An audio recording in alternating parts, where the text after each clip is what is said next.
Oh, you know what I love? Sports. Love sports. Sports. When When it comes to Texas A&M. Where are you getting this information? Let me tell you. Welcome to TexAgs. TexAgs Live. I feel like I should be listening to the theme song from the Jeffersons. You know, we're moving on up. We will develop men, we will graduate players, and we will win championships on the field. It's a blessing to be in the position, and we're just thankful to be here. We're thankful to have the opportunity to go out there and play in front of the 12 man. He is a guy that has gotten better and better and better. He's just got that dog in him. It's been special. The 12th man this past week was unbelievable. And this is a real program. It's not fake. This is a real place. And if you want to be really good at football, this is a really good place to be. You know, if I'm betting on anybody, it's the Aggies.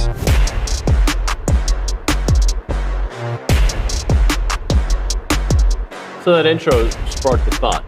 What's what?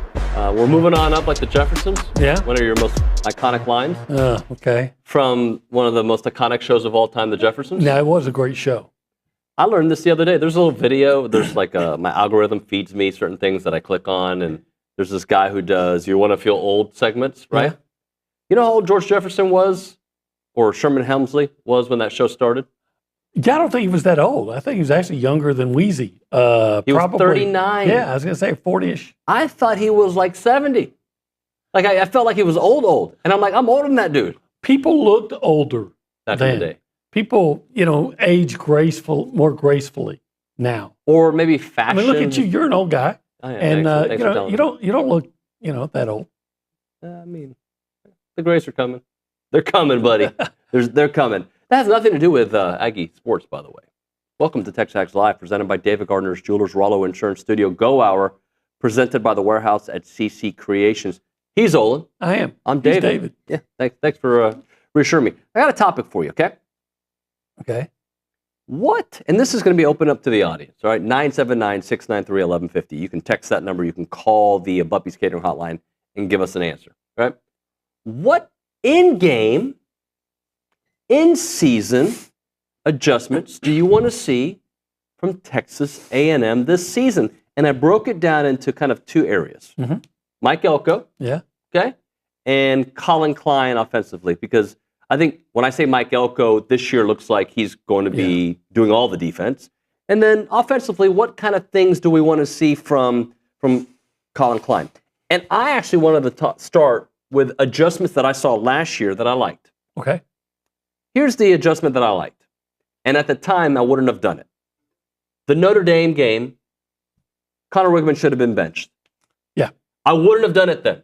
In fact, I think you brought it up in the press box that you might consider pulling the plug. Am I right about that? I remember thinking, if you have a chance to win a game and the guy's just not playing well, why does quarterback have to be different than other positions if a guy's not playing well? Right. And at that moment, I was like, no way. Connor's the truth. Okay? He didn't pull Connor in that game. We know how that fourth quarter turned out. Okay? But then he was faced with the exact same scenario. Talking about Coach Elko here. Mm-hmm. 6 weeks later against LSU, where Connor was not getting it done. The offense couldn't get anything going. And he did make the change. Now, he made the change with a little bit more evidence. We saw what Marcel was able to do against Florida, what he was able to do against Arkansas, somewhat against Bowling Green. So we saw the growth. But to me, that's an in-game, in-season adjustment that I think I liked. I'm hoping we don't have to do a musical chairs at quarterback ever again. But he didn't make the move early in the season. He learned from it, at least in that scenario, with more evidence. That's something that I liked. If we're talking in-game, I would like for them to, now talk about defensively. If I'm playing a team, and maybe I'm going to say right off top, this could be a bad idea because I'm going to say, if you're playing a team that has a struggling quarterback, Auburn, so if you can play deep coverage, if you're playing a team that's good at running the ball and has a struggling quarterback, can we take out one of the DBs and put an extra linebacker? Yeah. If the strength of their offense is running the football. Why would you not play with? Would you say the strength of Auburn was running the football, or would you say it was getting it to those wide receivers? I didn't know they had a strength until they played A&M. Yeah. Because, yeah, they have really good receivers, but you had Peyton Thorne throwing to them. Mm-hmm. Right? So, depending on, again, who the opponent is, I'm just kind of adjust to the opponent a little more. I love what he does as far as dialing up the blitzes. Nobody's better at dialing up the right blitz at the right time. Offensively, just more creativity. I don't know if this is in game, but look, if you're having trouble picking up a yard, why don't you put Albert Regis back there at fullback and do the old William Refrigerator Perry thing and just have your, huge guy carry the ball and see if that guy's not going to give you a yard, or put him back there as a fullback. Well, in the Texas game, that was, I think, the offensive line. That was issues with the line, no matter who you had back there. True, but if I want him the defensive end slanted in and made the tackle, and maybe if you got a bigger guy, he still, makes it forward. Look, I'm trying to think of anything. I think it was the LSU game, one game on either 3rd and 1 or 4th and 1. They actually ran a jet sweep. Okay, hey, you did something different. I applaud that. So creativity, yeah. And how about find some trick? Does A&M ever run a trick play? Not much. I mean, even if it's just an old-fashioned halfback pass. Well, here's David giving excuses or justification. Not that I agree, but I think part of that last year was that this staff prepared a certain way for a certain quarterback, and then they came in with a different quarterback the rest of the way. And I think that kind of limited some of the experimenting that you could do. Maybe so. Maybe they just didn't feel comfortable with the guys they had. But when a jet sweep is about as creative as you get, I'm glad to see jet sweep. Yep. I remember it was against McNeese, I think, but I remember Terry Bussey going like 50 yards for a touchdown on a jet sweep. Right. So I like seeing that. Just find creative ways to use your, the talent on hand. The other thing, and it's kind of going back to roster management, when Hill was getting torched at nickel, they made the change and brought B.J. Mays in, who was brought in to be a cornerback, adjusted to nickel, and did a fabulous job. Fabulous. And then against LSU, he was a catalyst in that second half. Oh, yeah. I mean, A couple interceptions, just played great. Yeah, his interception changed the game because his interception his first one sets you up at the 8 is when Marcel comes in and scores right away. Correct. I just want to see just more. I want to see you do things with Marcel that makes the defense worry about where he is, makes the defense make a decision. I think Marcel in the pocket has to be there in some place. But I think if I'm the defense, that's exactly where I want him. Yep. Another thing I want to see, okay? Dumb penalties. I want to see them disappear. Right? And it's not necessarily an in-game. It is an in-season and out-of-season kind of thinking. How often did you see a 3rd and short go to 3rd and long because of a penalty? Or a first down that was converted come back? Yeah. Or, conversely, 3rd and long penalty becomes 3rd and short. Or just a penalty negates a stop on the 3rd down. That happened, I think, it felt like last year more than I'm used to seeing. That was an issue. It is. It has been. And that's one of those things that I believe that the longer you have a good coach, and I believe Mike Elko's a very good coach, I really do. Again, he was the guy, we talked about when Jimbo was gone. I understood going to DeBoer, but I thought Mike Elko was the first selection. Now that said, he's got to. I think those things will decrease the longer he's the coach. Yep, I agree. But it's got to happen. I don't know if this can be a coach's in-game adjustment other than the coaches have to be, and this is a problem in all of football, more aware of the clock management. A&M may be one of it's got to be. They don't have stats on this, but it's got to be one of the worst teams in the country in finishing a half. either offensively or defensively. I'm not saying they never do, but golly, there's so many times. The South Carolina game is a perfect example. And it goes back to your dumb penalties thing. Yep.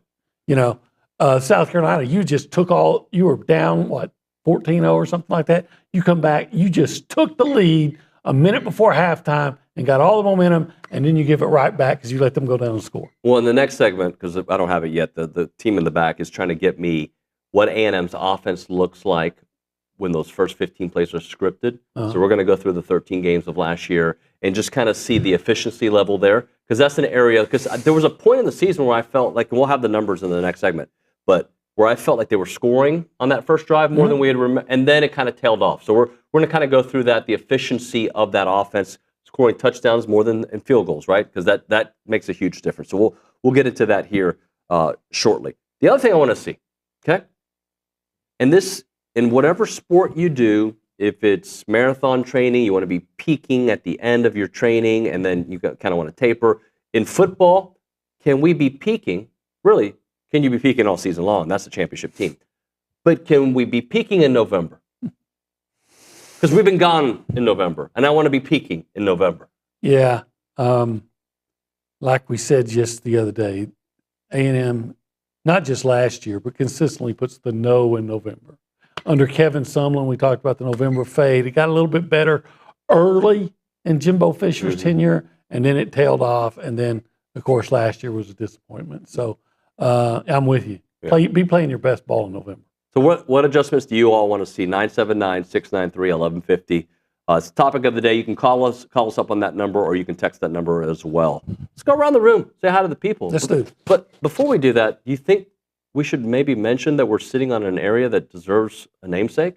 You mean the Holistic Planning Cool Zone? Yeah. What do they do there? Oh, they do all kinds of cool stuff. That's why it's a cool zone. You know, they're going to help you with your investments, including investing in pro sports if you were so inclined. Yep. Investinprosports.com. Yeah, they're going to help you with your estate planning, so you maintain that money and you have it there when you're ready to retire, and taxes. Yep. So, you know, this time, or actually not this time, but next April, you're going to be able to keep more money.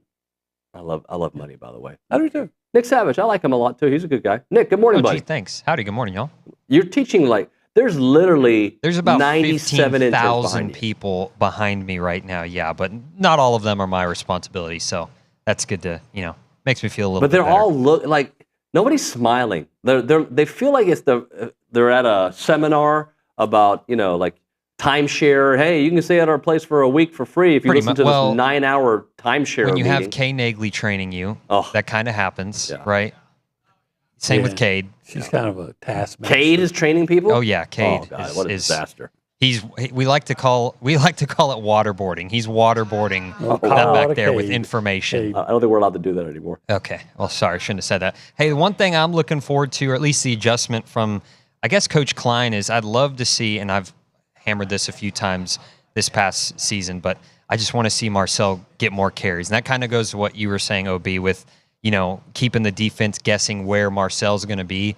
I just think getting him a few more carries a game and letting him run a little bit more, maybe letting him feel like he can scramble a little bit more, I think that will go a long way in helping propel A&M's offense. I agree. You got a weapon there. Yeah.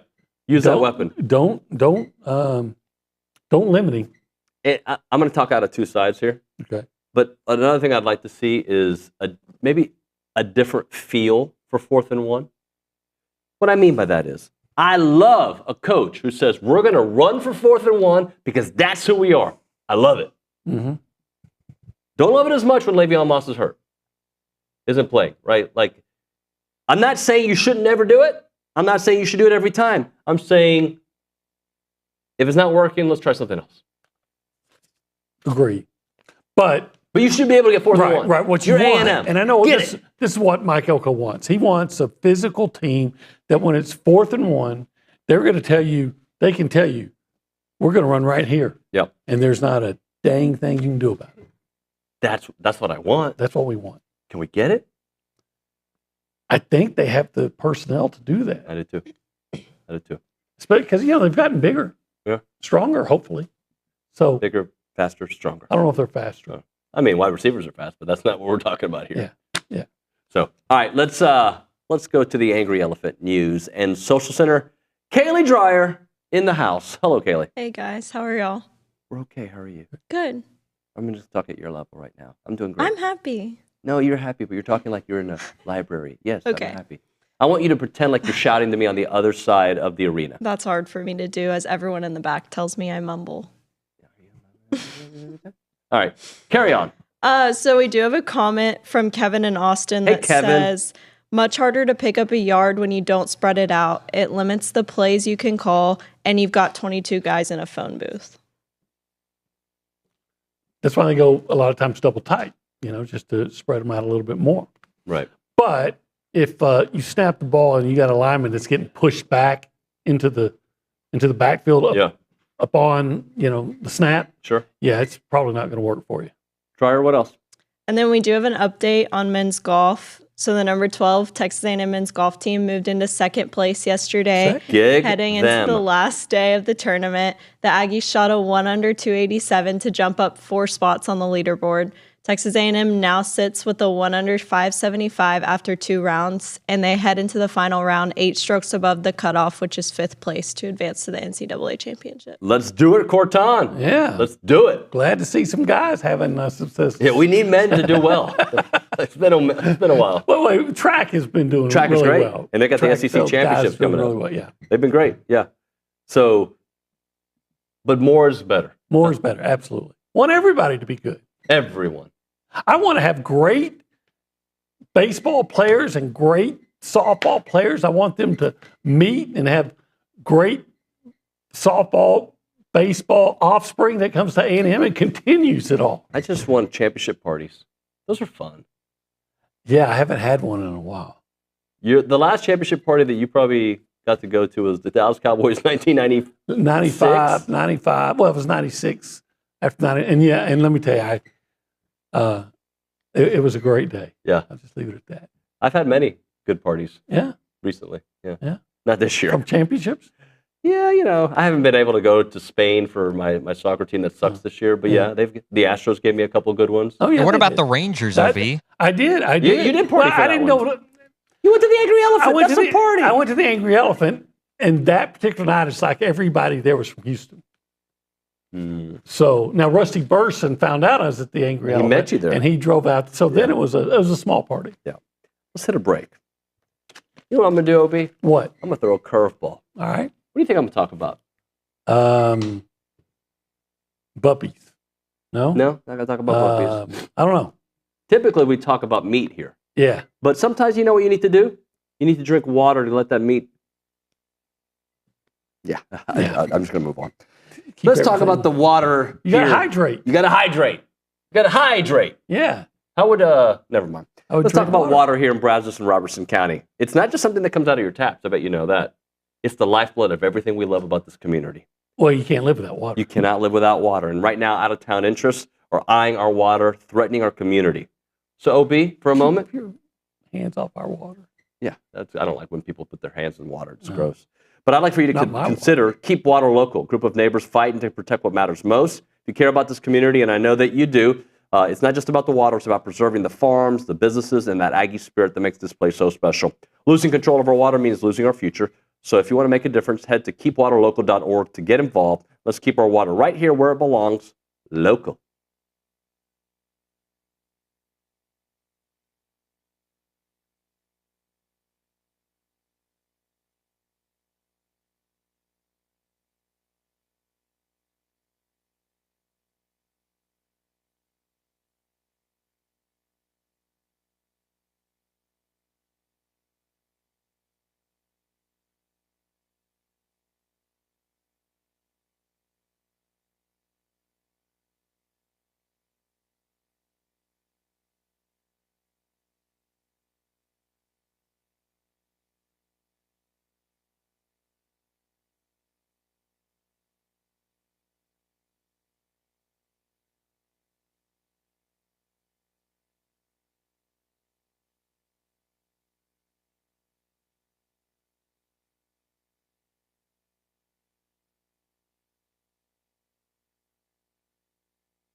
As a reminder, the final segment of the program, that's brought to you by Double Dave's. That's at 10:50. But right now, caller number 12, 979-693-1150 will hook you up with your choice of a dozen pepperoni rolls or a large one-topping pizza from Double Dave's. They've been around Aggie Land since 1984 with your favorite pizza and, of course, those world-famous pepperoni rolls, reliable in-house delivery, bringing piping hot goodness straight to your door. Just click on doubledaves.com and your favorites are on their way. He's Olin. I'm David. This is TexAgs Live. All right, so we started the last segment, and we'll continue it here. What in-game, in-season adjustments do you want to see from Texas A&M in 2025 from Coach Elko and his staff, okay? And I told you I was going to have the crew in the back kind of break down the start of games because that was one of the topics when we were brainstorming this topic was like, how efficient is A&M's offense to start the game? And I remembered correctly that they were pretty efficient to start games initially. So let's kind of go through it, all right? Okay. Game 1 versus Notre Dame. Yeah, moved right down, almost had a touchdown, but there was a pass that was just missed to E.J. Smith. So they went, Connor went 3 of 8, which was probably the bulk of his passing for that evening. 37 yards, 1 rush for 7 yards. They scored on a field goal. Le'Veon Moss carried for 14 yards. Yeah. Against McNeese, you should be able to move the ball against McNeese. Yeah. Connor Rigman, 3 of 3, 40 yards. They scored a touchdown. Moss and Daniels both rushed. Moss had 47 yards. Daniels had 39 yards. They both had a touchdown. So that kind of shows you that those first few plays. Against Florida, the Marcel Reed start, which he was fantastic. He had the big scramble that led to a field goal. 4 of 6, 43 yards, a field goal, and they rushed for 44 yards combined. Another game where they started off pretty efficiently. Against Bowling Green. Mm-hmm. They didn't finish so efficiently, but they started. They started really well. Passed 5 of 6 for 62 yards, a touchdown. A touchdown scored on the opening drive. They rushed for 18 yards. Arkansas, okay? Marcel started the game, 2 for 3, 63 yards and a touchdown. And they rushed for 23 yards. So first half of the season, offense was kind of moving on that first drive. Move on to the game against Missouri. That was a fabulous afternoon. Connor Wigman, 5 of 7, 58 yards, a touchdown, a field goal in the first 2 drives. And Moss rushed for 18 yards. Daniels had 28 yards and a touchdown. So far, through the first 6 games, I think, they've moved the ball very efficiently. Believe it or not, Mississippi State, they moved the ball efficiently, OB, to start the game. They didn't finish after the half. They weren't very good offensively. Yeah. Connor Wigman, 6 of 7, 63 yards, a touchdown. They scored on the first drive. Moss, Daniels, Smith, and Barber all had rushes, but they only had 17 yards in that one. This is where things start changing. Okay? LSU. Connor was 1 of 3 for 11 yards in his first 2 drives. Okay? Moss carried for 2 yards, 2 carries for 7 yards. They did get a touchdown on their 3rd drive of the game, but is that right? Did they get a touchdown on the 3rd? Because it was 17-7. Yeah. South Carolina. I wish we would have gotten more than we got here. South Carolina, the first drive, they got 9 yards and then got stuffed. The second drive, I think they just did almost the same. Yeah, Marcel 1 of 1 for 20 yards. Okay? Yeah, that was that not to Le'Veon Moss on the play he got hurt? That he got hurt, yeah. But that doesn't, I don't think, tells the whole story of the way that game started because that game was 17-0 before you blinked, right? And offensively, they didn't do anything. No. So imagine that. Their offense starts to go on the fritz when best player goes down. Their best player got hurt. New Mexico State doesn't count in this conversation, but whatever. 3 of 4, 56 yards. Sure. Let's go to the Auburn game. Oh, my goodness. They missed the field goal on the opening drive. They had 15 yards rushing on the first drive. And Marcel went 1 of 3. 12 yards. Texas. They moved the ball on that first drive. They sure did. But here are the numbers. They got to the 10. 2 of 4, 26 yards. Marcel passing. Owens and Daniels rushed for, looks like, 1 net yard because Owens had 4 yards. Daniels had a loss of 3. So somebody did something because they moved the ball. They got down to the 10. They moved the ball. And then versus USC. Marcel Reed, first drive of the game, 6 of 9. They scored a touchdown. Reuben Owens. And that was a game that it felt like the way it started. Yeah. They're going to run away with it. So are we seeing a trend here that they start the game, for the most part, efficiently. They don't always finish games efficiently. Mm-hmm. They started their season relatively efficiently because, they lost the Notre Dame game, but then they rattled off the 7 straight wins. They finished November kind of like how they finished some of these games. Yeah. What I'm looking for, like we're all looking for, not just me, is a team that starts fast and then builds on it. Yeah. And what we've seen, sometimes they'll start fast in some of the games that they're successful, but then last year they'd hit these lulls and they may not score for a while. With the exception of that Missouri game, I think that was, think about the Bowling Green game, an opponent you should be much better than, right? Yeah. And you move the ball almost at will. And then suddenly you can't score on Bowling Green. And they start moving the ball. Scoring. Yeah, that was. So that's kind of who you were last year, except for that Missouri game. The Missouri game, you were just spectacular. But so often. Missouri game, you were spectacular and lucky, both. Yeah, but so often, you're right. But so often they were having to spectacular offensively, lucky defensively. Yeah. But so often after that, you were having to dig yourself out of a hole. And they did it against LSU. Yep. But they couldn't do it against Auburn. They couldn't do it against South Carolina. And they couldn't do it against Texas, even though they almost did. And the hole was their own doing by not picking up 1 yard. Yep. Let's go to the Angry Elephant News and Social Center. Kaylee, I know we got some people chiming in on the topic of the day, which is, do you want to tell people what the topic is?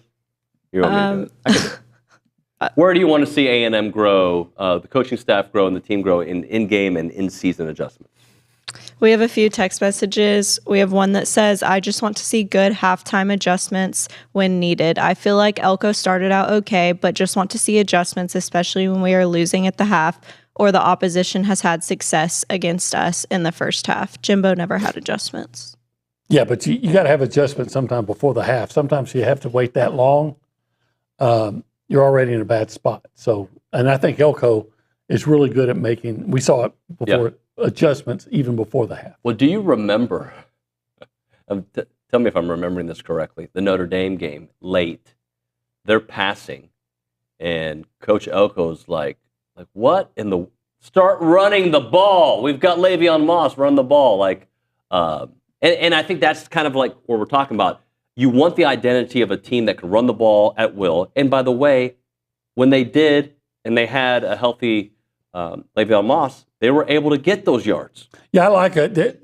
I love that in a head coach, because I've heard it here before. Well, it's not the offensive, it's not the head coach calling that play. It's the offensive coordinator, going all the way back to UCLA. Yeah. Right. Well, it's not the coach.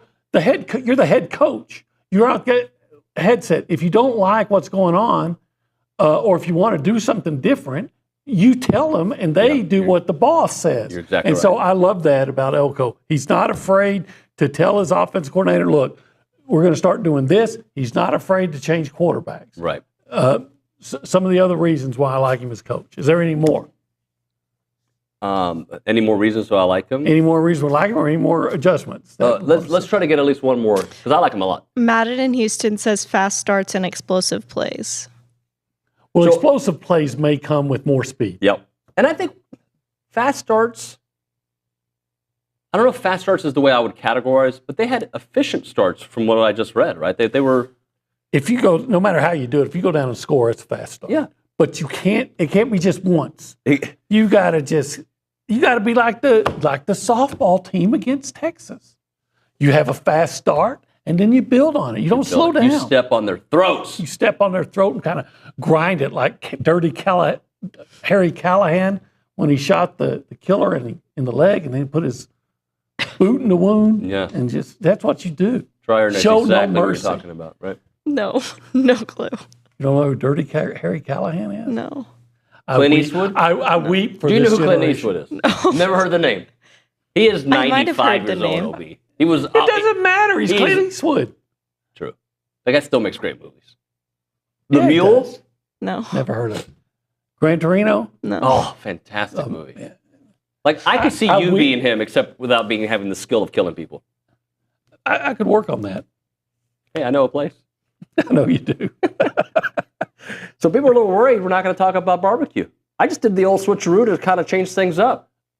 The old switcheroo on the cue. Yeah. Okay. Okay. So right now, actually closer to lunch than when we typically talk about this. Yeah. All right. They're open Thursday through Saturday. Here's a trivia question. All right. Online ordering turns off at 10 a.m. Where am I talking about? What am I talking about? Well, you're talking about 1775. So good. It's exceptional. Exceptional barbecue. I had a gentleman stop me. I was eating with a buddy on Monday, and he said, hey, I live in, I forgot what town, but it's not in town. He goes, I know you love barbecue. We got a great place, and they got turkey too. And I'm like, dude, I eat more than turkey. OB always makes it sound like all I eat is the turkey or something. I eat it all. Yeah, but especially the turkey. Turkey's good. And the chicken. And the what else? Chicken and the broccoli. If they ever come up with barbecue broccoli, that's the guy. I think I prefer chicken to broccoli. Yeah. And I love rib tips. And I love burn ends. Burn ends. And I love brisket. Oh. Remember they gave us the pork bellies that time? Yeah. Look, I like that sausage. We've talked about that. I love the succulent brisket, and I love the pork ribs, I love it all. Yeah, you do. You should call them up right now. They won't answer, but maybe call them tomorrow. 979-492-6241, 979-492-6241, or visit 1775txbbq.com. It's 1775.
Somehow, during the break, John Wilkes Booth came up, but we're not going to get into that. It's TexAgs Live.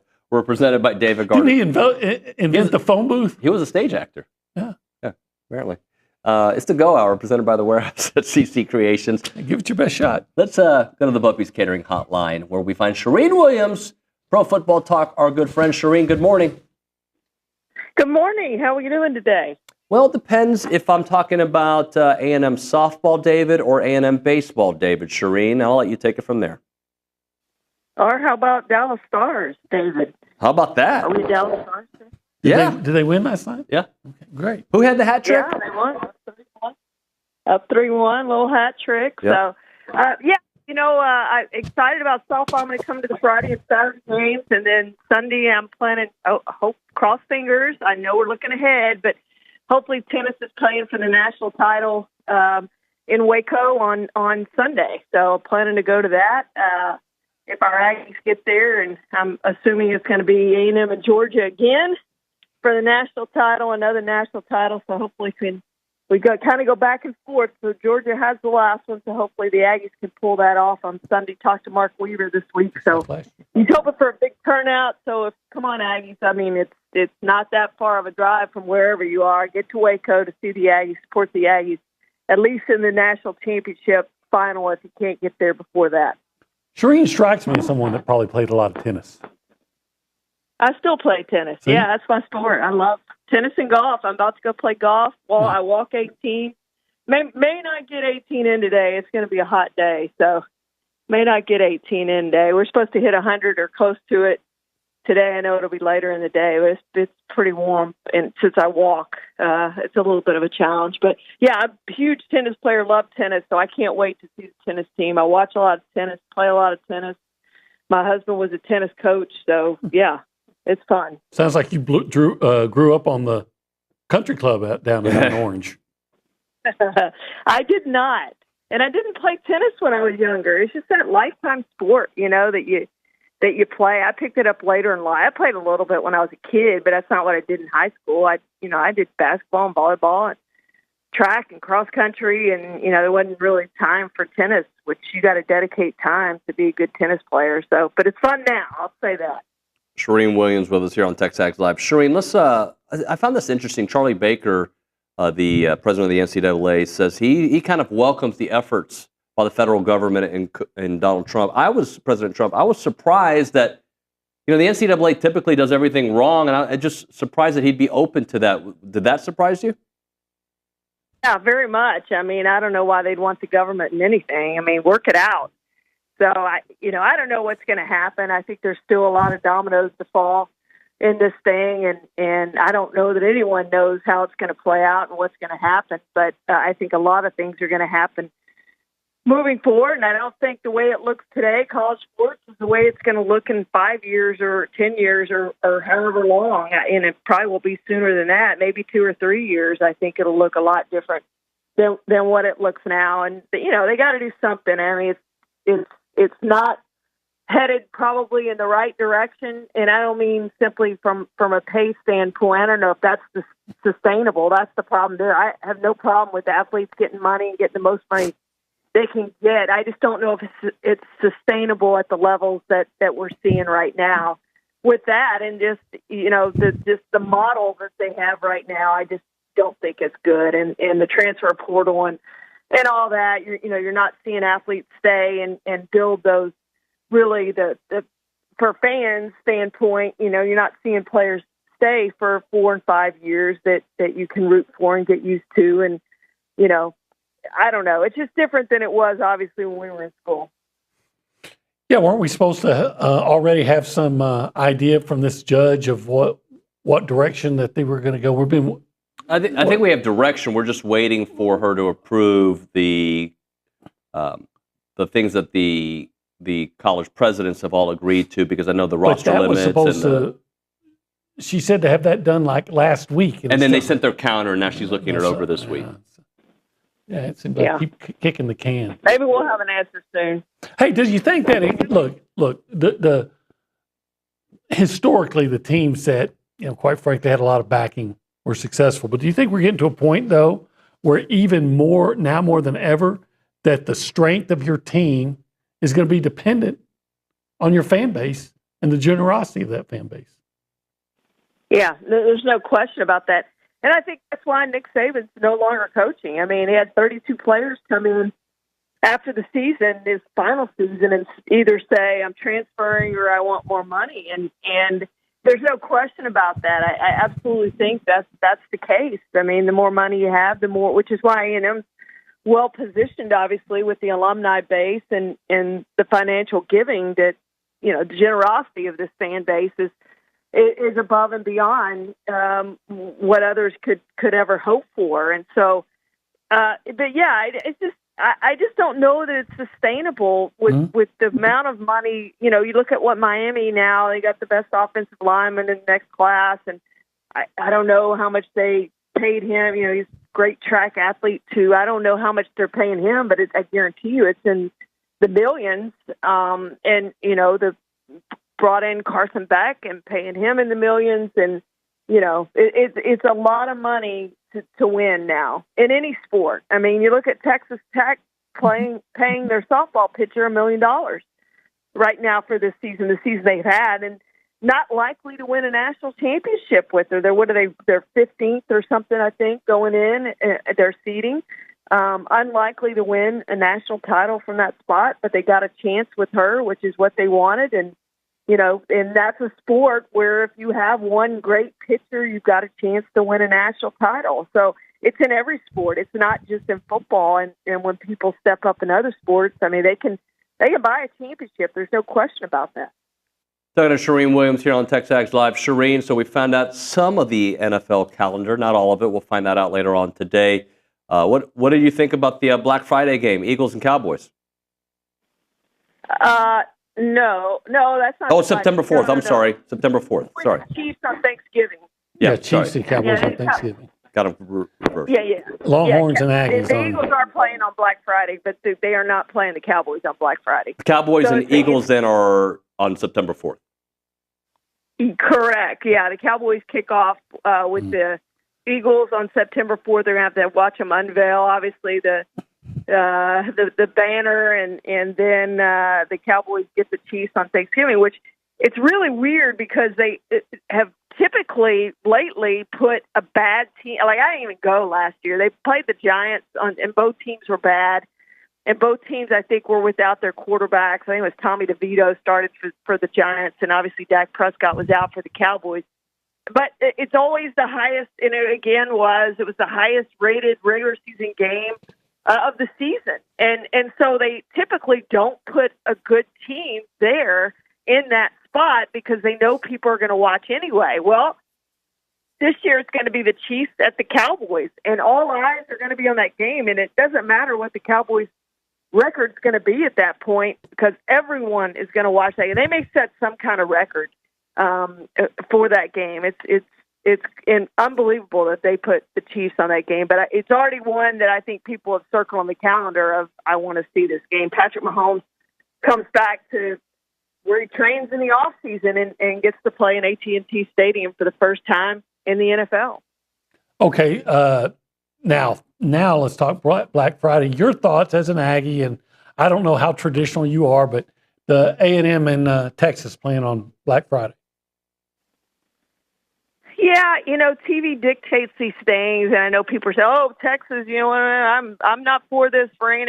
It has nothing to do with A&M and Texas picking when they play. It's a TV thing. That's when they think they can draw the highest amount of fans, and if the ratings are good, which they probably will be, then it's going to be there again next year. So just get ready for another Friday night game. Since I cover the NFL, I don't like the A&M. I grew up with the A&M Texas game on Thanksgiving, okay? Mm-hmm. I don't like it on Thanksgiving now because I don't really get to see it. I can't really watch the game and root the game. I certainly can't go to the game if it's on Thanksgiving. So that takes me out. So Friday I'm okay with. I would prefer it to be Saturday if I had a choice, but I get why they did it. I understand they think it's going to be massive ratings and that people will watch, and there's no NFL game opposing it. The NFL game is during the day. The Eagles play at 3, I think, 3:30, something like that. So maybe 2. So, I see why they did it. If I had a preference, I would prefer that it be on a Saturday. Charean, great stuff. Thank you so much. Talk to you next week. Thank you, guys. Charean Williams, Pro Football Talk, the Hall of Famer here on TexAgs Live. All right, we'll hit a break here. If your wheels have been damaged by the potholes here in town, curbs, or any other things happening, maybe medians, the experts at Brazos Valley Wheel Repair want to take care of you. You don't have to replace your rims. You can just have them repaired. Their experts there have over 2 decades of experience in making sure that your wheel is returned to perfectly safe working condition. They road force balance all their wheels to make sure that you get the smoothest, most safest possible ride. They have experience in repairing every kind of job, from your minor curb rash to the polishing to the more complex job like bent or cracked rims. Don't let anyone tell you that you have to get them replaced, right? You can just get them fixed, get a free evaluation and save hundreds of dollars. If your wheels are in good shape and you want a fresh new look, let the experts there at Brazos Valley Wheel Repair take care of you and find you the right look for your vehicle. They offer interest-free financing, and they also have active military and veteran 10% discount with ID. It is the Brazos Valley Wheel Repair. Find them at bvwheelrepair.com or in person, 508 Burnett Street in Bryan. It's Brazos Valley Wheel Repair.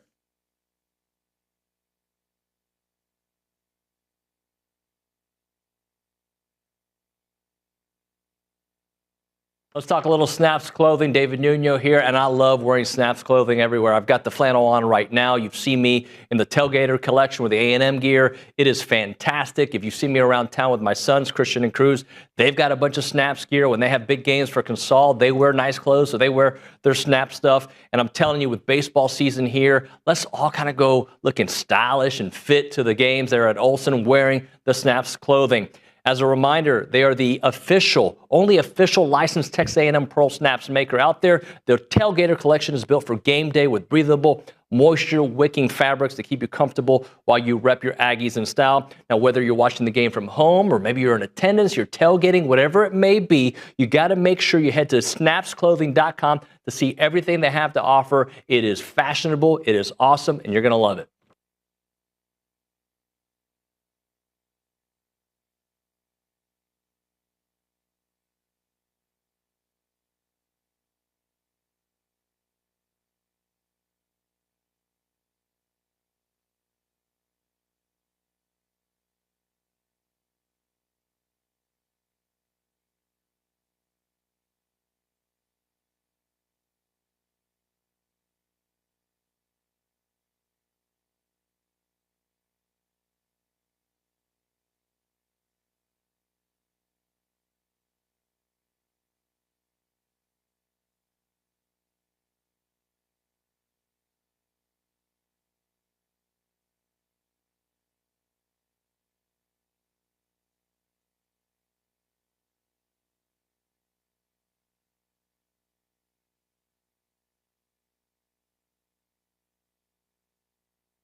Oh, but we got about a minute here. I just want to say the MLB is a bunch of cowards and losers. Major League Baseball, Richard Zane may get mad at me. The whole whole Pete Rose thing. Yeah. Yesterday, he's taken off the list where he can get enshrined in the Hall of Fame. I don't know if you saw that. I did. Right. And Shoeless Joe Jackson. Shoeless Joe Jackson too.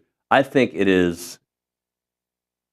Why does it change now that he's dead? Now he can go in. So you're taking away that moment from him just because he was alive. They said it was a lifetime ban. Yeah. He's not alive. I don't think he should have been banned. Well, I understand that. But it's like they waited for him to die. Okay, now we recognize he was a Hall of Famer. I would have, if I was in charge, I would have let him. If there's actual evidence you bet against your team and threw a game, okay, that's one thing. I don't think that was the case with him. And Shoeless Joe Jackson. Is he one of the best players we've ever seen? Pete Rose, of course. Yeah. Charlie Hustle. And I think had a bad haircut. I think Roger Clemens should be in. Yeah, I agree. I think Barry Bonds should be in. Agree. Rafael Palmeiro. Rafi, he's my Cuban brother, but I'm not sure. Was he one of the best? Mark McGuire. He was consistent. McGuire should be in. Canseco, faux show. I'm kidding. Yeah, so I don't have... Bunch of cowards, man. Plus, we're talking about the different guys with the steroid use. Everybody knew. Baseball knew they were doing it for a long time and let them do it anyway. Just like some of the other teams outside the Astros. Just saying. It's TexAgs Live. We'll be back with Josh Pate.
And we're back, TexAgs Live. We're presented by David Gardner's Jewelers, Rollo Insurance Studio.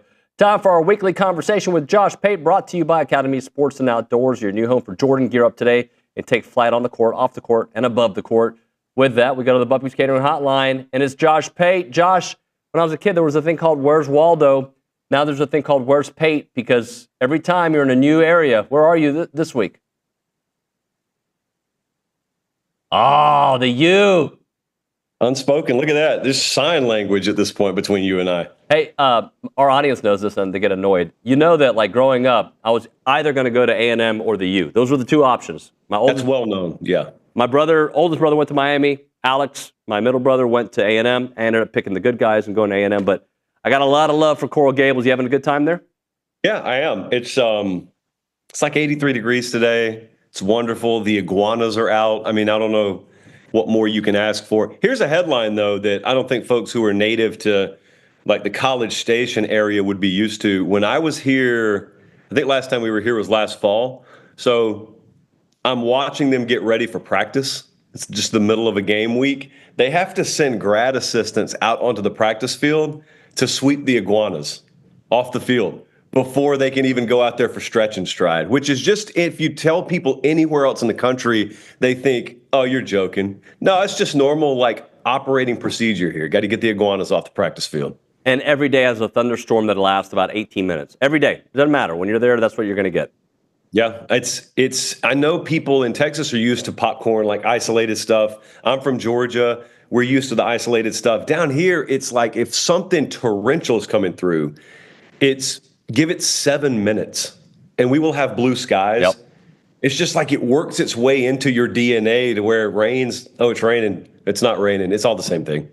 I want to ask you about your previous trip. You were in Gainesville, and I'm just curious, why Florida? And I know you had them highly ranked in your rankings, but is the bump because of Lagway, or is it deeper than that? It is deeper than that, but it is heavily due to DJ Lagway. I mean, I think sometimes, David, I feel this way about the NFL draft too. We know how important the quarterback position is, but since everyone talks about the quarterback position ad nauseum, people like us who really love the sport for all its layers, you find yourself overthinking the room a little bit and like trying to dive deeper. Well, I'm at Miami right now. If you were to accurately have predicted Miami to win 10 games last year, as it turns out, the reason absolutely would have been Cam Ward. Right. In fact, Cam Ward, in spite of some other stuff, a lot of other stuff. So with Florida, I'm not going to say that it's a one-man show or that they have to ride DJ Lagway, but absolutely it's due in large part to him. Now, the other part of that is if you look at the way they've stacked their roster, Napier will be the first to tell you, we haven't signed a number one class here. We've signed a bunch of top 15, top 10-ish type classes, but what he would tell you, and he's not alone in expressing this sentiment, he would tell you to sign a number one class right now takes just firing all your bullets in terms of NIL and whatnot. He said, I'm very happy as long as we get that quality of class, anywhere from like the 5 to 15 range. We trust ourselves here. Like we trust our development, our processes and all that. He said, we got 3 of those now kind of stacked on top of each other to where if we do our job, and then I'm thinking out loud, if Lagway is who I think he could be, then the only thing holding them back is execution, which they control, and their schedule, which they don't control. But I don't judge teams based off their schedule. Oklahoma's the same way. Like I think they're kind of an underrated team this year. People will be quick to discount them because of their schedule, which is okay if we're doing the prediction game. But if I'm just trying to decide which teams are the best in what order, Florida they got a chance to be really good this year. Josh, that brought up another question, and it's going to seem like a weird follow-up, but how important is elite quarterback play in today's college football? And just looking at the last few years, Will Howard winning it for Ohio State, J.J. McCarthy, Stetson Bennett a couple years, Mac Jones was elite, as was Joe Burrow, right? But, like, are we getting to a place, or is it just trends that, like, really good quarterback with everything else is actually more important than elite quarterback with pretty good everything else? Yeah, I'd 10 times rather have what Ohio State had last year. You give me a Will Howard or even the year before, you give me a J.J. McCarthy, but he's plugged into a team that's together, that's been together, got recruited together, came up together, because it's more dependable, I guess.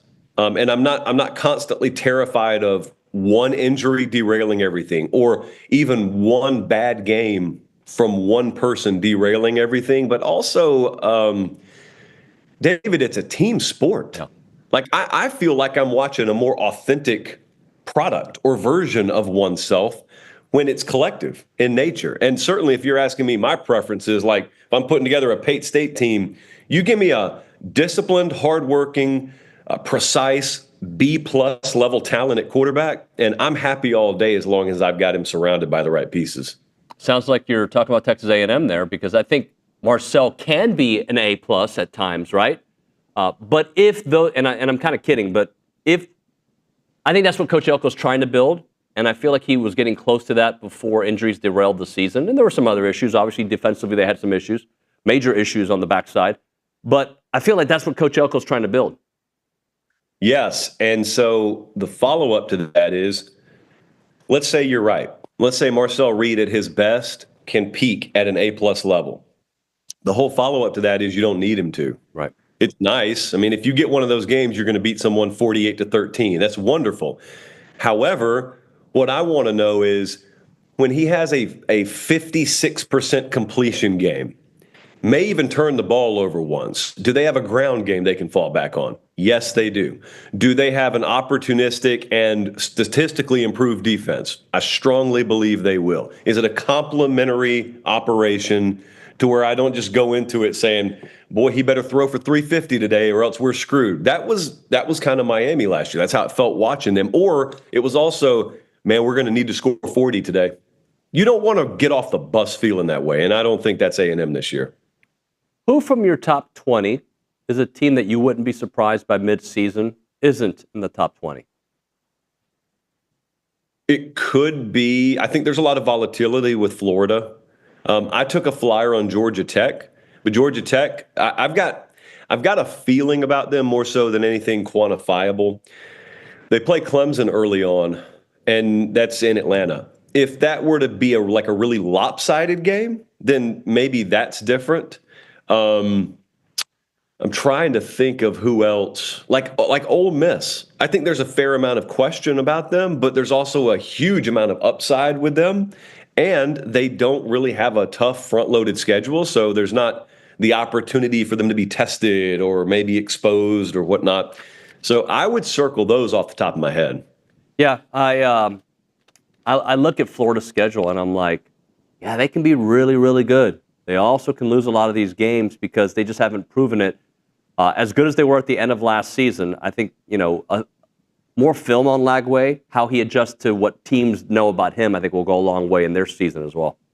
Yeah, and the other part, I know a lot of people weren't following Florida this spring very closely, but they didn't throw him a lot during spring. So he was rehabbing, and there was a lot of real nervous energy around that program, well, around the fan base at least, at the beginning of spring. Now, later on, I think they threw him a little bit, but I asked Napier yesterday because, you tell me Lagway's not going to be good to go. That's an entire tone changer for them. And he said, no, we're throwing him 3 days a week now. He'll be fine. Like the entire way we've handled him is part of a plan to have him full go by the time the season starts. So then the follow-up is, all right, if I'm going to get a 100% version of him, then this is the season they've built towards. Having said that, last year they were saying good stuff, and then they got wrecked week one, and then A&M did what they did to him a few weeks later. So it's the beauty of the sport, David, because you get to talk a whole lot this time of year, but ultimately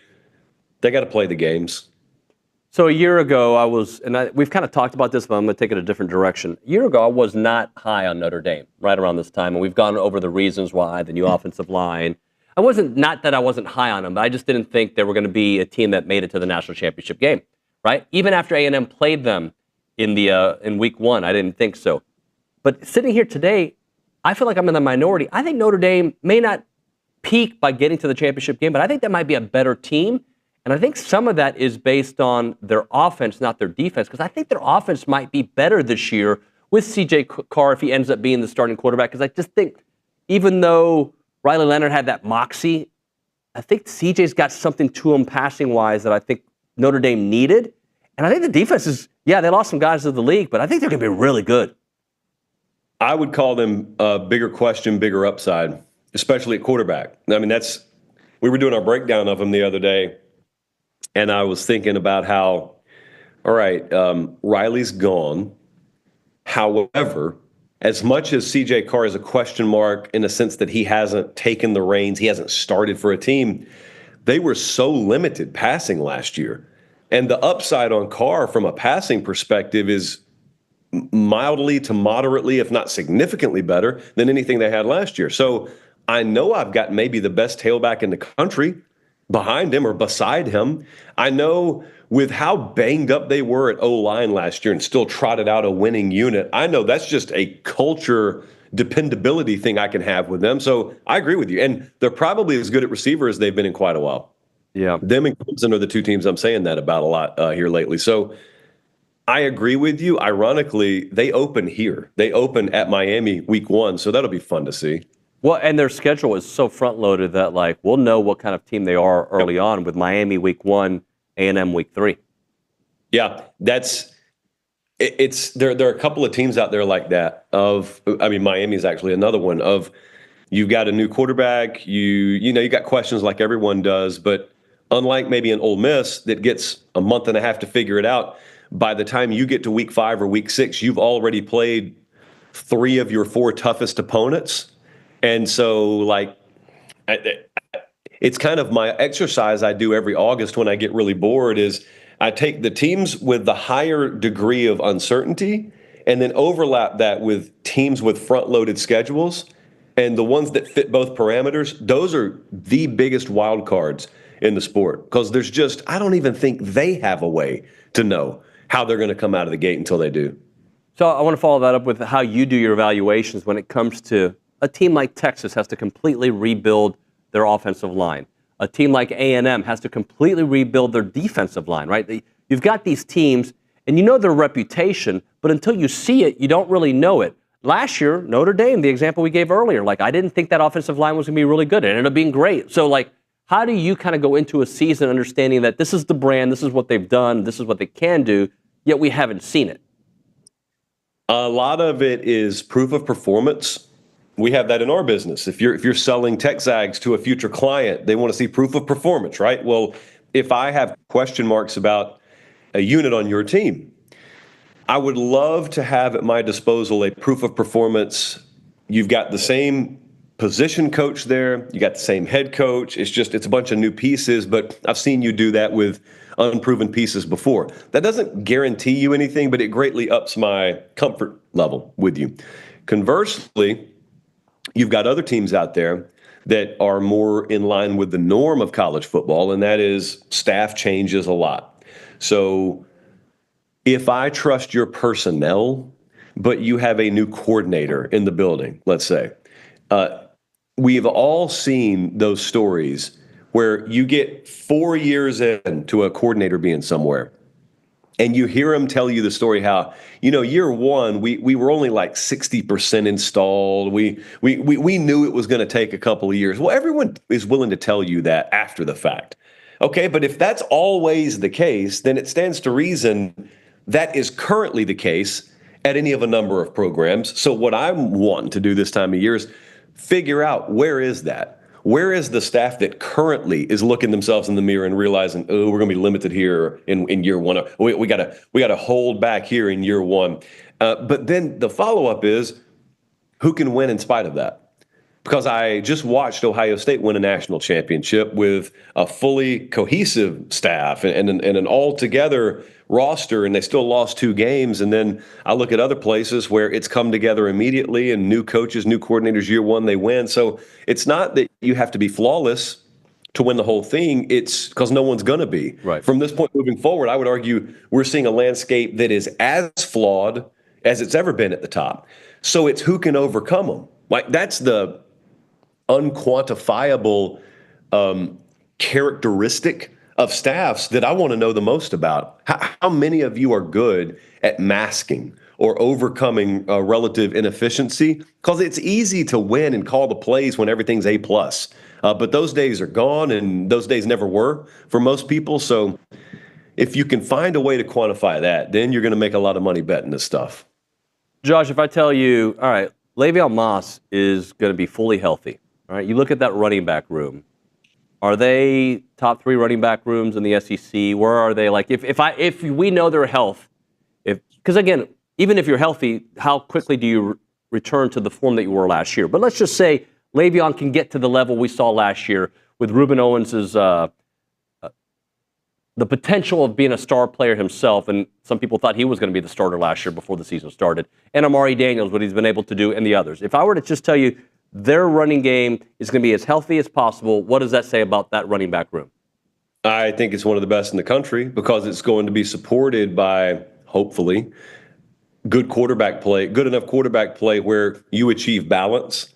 Balance, I think I say this up to you about once a month, but the way I think about offensive balance is not in terms of 50-50 play calling, and it's not on a stat sheet. We ran for 250 and passed for 250. We were balanced today.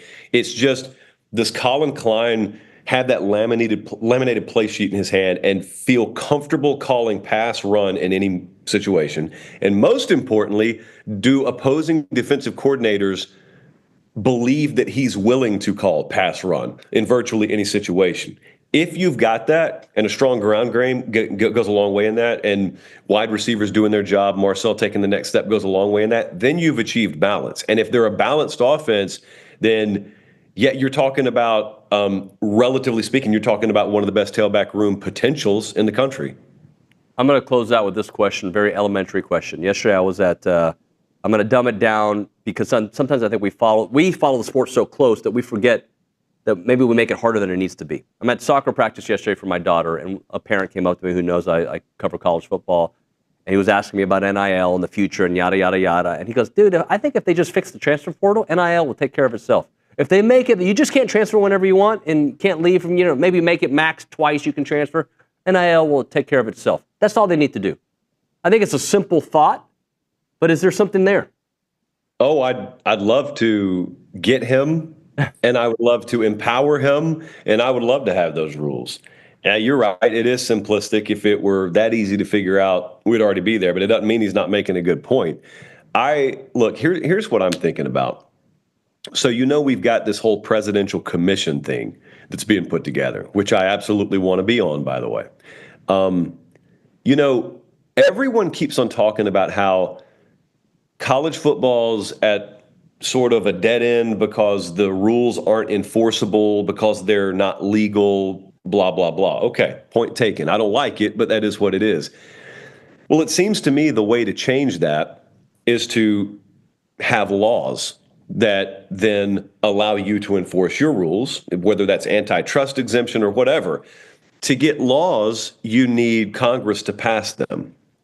Everybody knows that part. I think what people are missing, David, is in our political climate, you're so used to everything being red versus blue, 51% to 49%, everything's split. This is not a split issue publicly. Publicly, a supermajority, bipartisan group of people are looking at college football and college athletics and saying, that's messed up. That shouldn't be like that. Well, okay. But you don't go to a message board and say that, or you don't go on TexAgs and say that and be done with it. You've got to let representatives know so that when they vote on such things, they vote in a bipartisan manner that gets legislation that can be enacted that allows you the opportunity to fix what's wrong.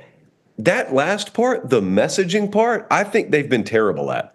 I don't think the people who are loosely in charge of college athletics or who are pushing to, fix the sport, I don't think they understand how poor the messaging is. If the situation at hand was properly articulated, sort of State of the Union style, for lack of a better term, to the public, you'd have 75-25 or 80-20 support. And at that point, those lawmakers listen to their constituency. They vote the way you want them to. So that's a much longer-winded way than saying, let's fix the portal. That's how you fix it all, though. Josh, great stuff, man. Enjoy South Beach. Appreciate it, David. See you, man. Josh Pate on the Buppy's Catering Hotline. As always, great interview. We'll hit a break here. We'll come back, talk a little track and field with, I think, Coach Henry. If not, I'll give you some notes. Right now, we're talking about Rollo Insurance. When the unexpected happens, whether it's a car accident, property damage, or business liability, preparation matters. And that's why I've linked up with Rollo Insurance, and you should link up with Rollo Insurance. They ensure that you're properly covered before crisis strikes. They're an independent agency that's going to take care of you, and they'll provide consultation across all insurance types, giving you the confidence that details are handled correctly. They've got 60 great offices in the great state of Texas, but they've got them all over the place as well. And you know this, they're headquartered right here in College Station. True value of insurance becomes clear during those critical moments, so make sure you're taken care of by people who are going to walk you through the process the way Rollo will do it for you. They'll help you understand what's covered, what to expect, and how to move forward. Don't wait until disaster strikes to discover those gaps in your coverage. Reach out to Rollo right now, and they're going to take great care of you. Visit rolloinsurance.com/TexAgs. That's rolloinsurance.com/TexAgs, or call them up. 888-44-ROLLO. That's 888-44-ROLLO.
It's too late.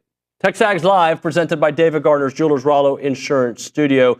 Hour number 2 of the program. Look, we know he's a busy man. He's got the SEC meets coming up. It's time for our weekly conversation with Pat Henry, brought to you by the Brazos Running Company, your local Aggie-owned specialty running store, where you can find Vuori, Duck Camp, all of that at the right below the Star Cinema Grill in College Station. With that, we go to the Bumpy's Catering Hotline. We're joined by the legend himself, Coach Pat Henry. Pat, good morning, sir. How you doing? I'm well. So let's talk about, obviously what you've always said is you want to be peaking at this point of the season. How do you feel about things entering the SECs this week? Well, that word peaking, I don't ever use, but I understand what you're saying by it. Yeah, this is the time of the year when you're trying to be the best you can be at where you are in the season right now, because we still got another month left. But this is an important meet. This is a setup meet. This is the conference championship, and this is what you start the season to try to be successful at. I don't want to put words in your mouth again, but you've described this as this can be harder than the NCAA's, right? Because of the level of talent that's going to be at one place at one time. Yeah, these 15, 16 teams that are here, it's like every other sport in the SEC, and it's been this way for decades. The SEC has dominated the sport of track and field. We had some great years when we were in the Big 12, but we were the only really ones that interrupted the SEC and the dominance that the sport has had. So, this meet is as good as any competition you will ever be in, including the national championships. If you're not ready to go on this weekend, you're out. You're not going to be competitive. So it's that's what makes it fun. That's why you do it. It's being at your best when you're supposed to be at your best. We don't have a cumulative record. Nobody cares how many times you won the mile or how many times you won the 100 meters. You have to do it here to advance and be successul.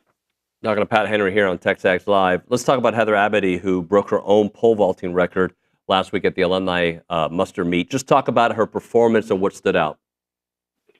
Yeah, well, it's nice to see a senior. She's been with for all 4 years, of course. Her mom was an athlete for me at LSU, so I've known this family for a long time, and it's just great to see her at her best right now. That doesn't mean it's going to happen this week, and I think it will.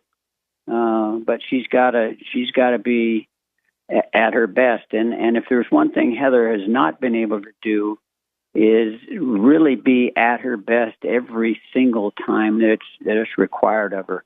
Now, she's old enough now to know this is when it is, and so we'll see how she gets it done. Talking to Pat Henry here on TexAgs Live. Let's talk a little bit about Sofia Yakushina, who, again, has had a fabulous season. We've talked to her before. Just talk about her growth, her development as she enters these SECs.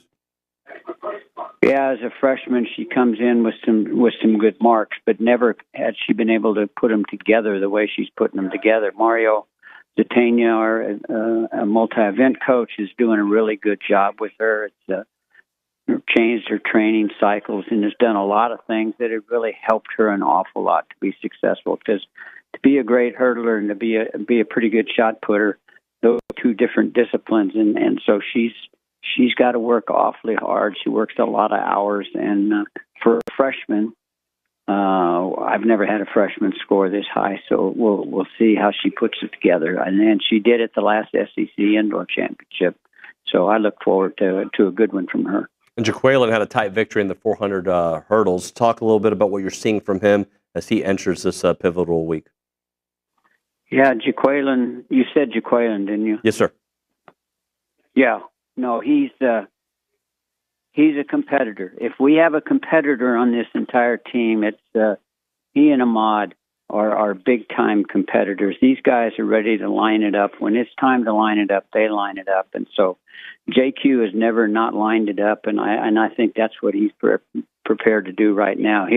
He'll run the short hurdles, and he'll run the 400 hurdles, and he will run by short hurdles. I mean, with the 110-meter hurdles, and he will probably run a leg on our 4x100 meter relay. So he's got a busy weekend, but he's a tough guy.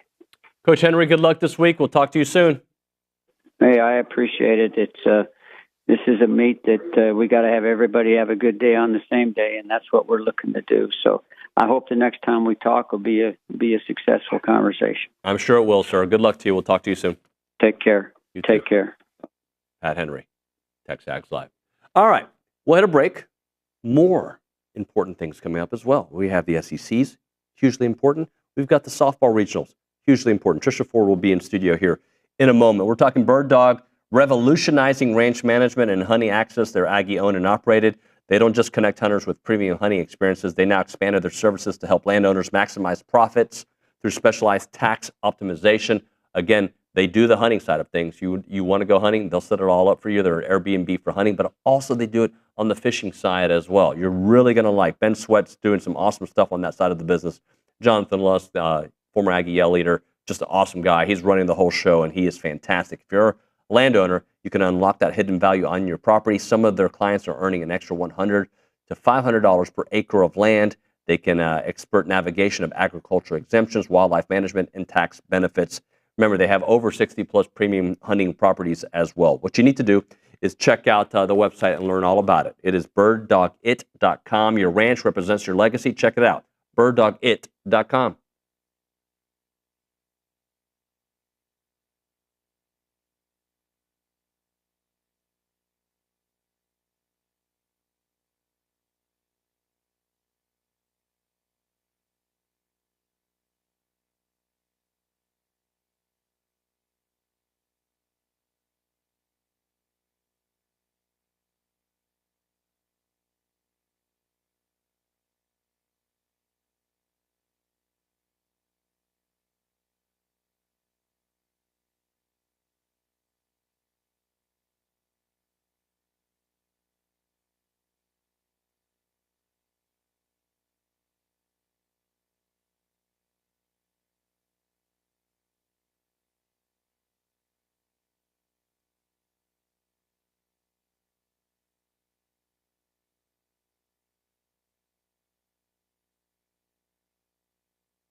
We're back at it. TexAgs Live, presented by David Gardner's Jewelers, Rollo Insurance Studio. Kay Nagley's in here to talk some softball with me because we've got Trisha Ford in studio. Hello. Howdy. How are you? How are you? So a lot has happened since we last spoke. Like a lot. But I hope for the next month, I'm saying this every week. Congrats, but the real work starts now. Yes. Congrats. Here we are, right? Yeah. Let's keep working. I would love for you to keep saying that to me. Yeah. So it was, a great, obviously week in Georgia.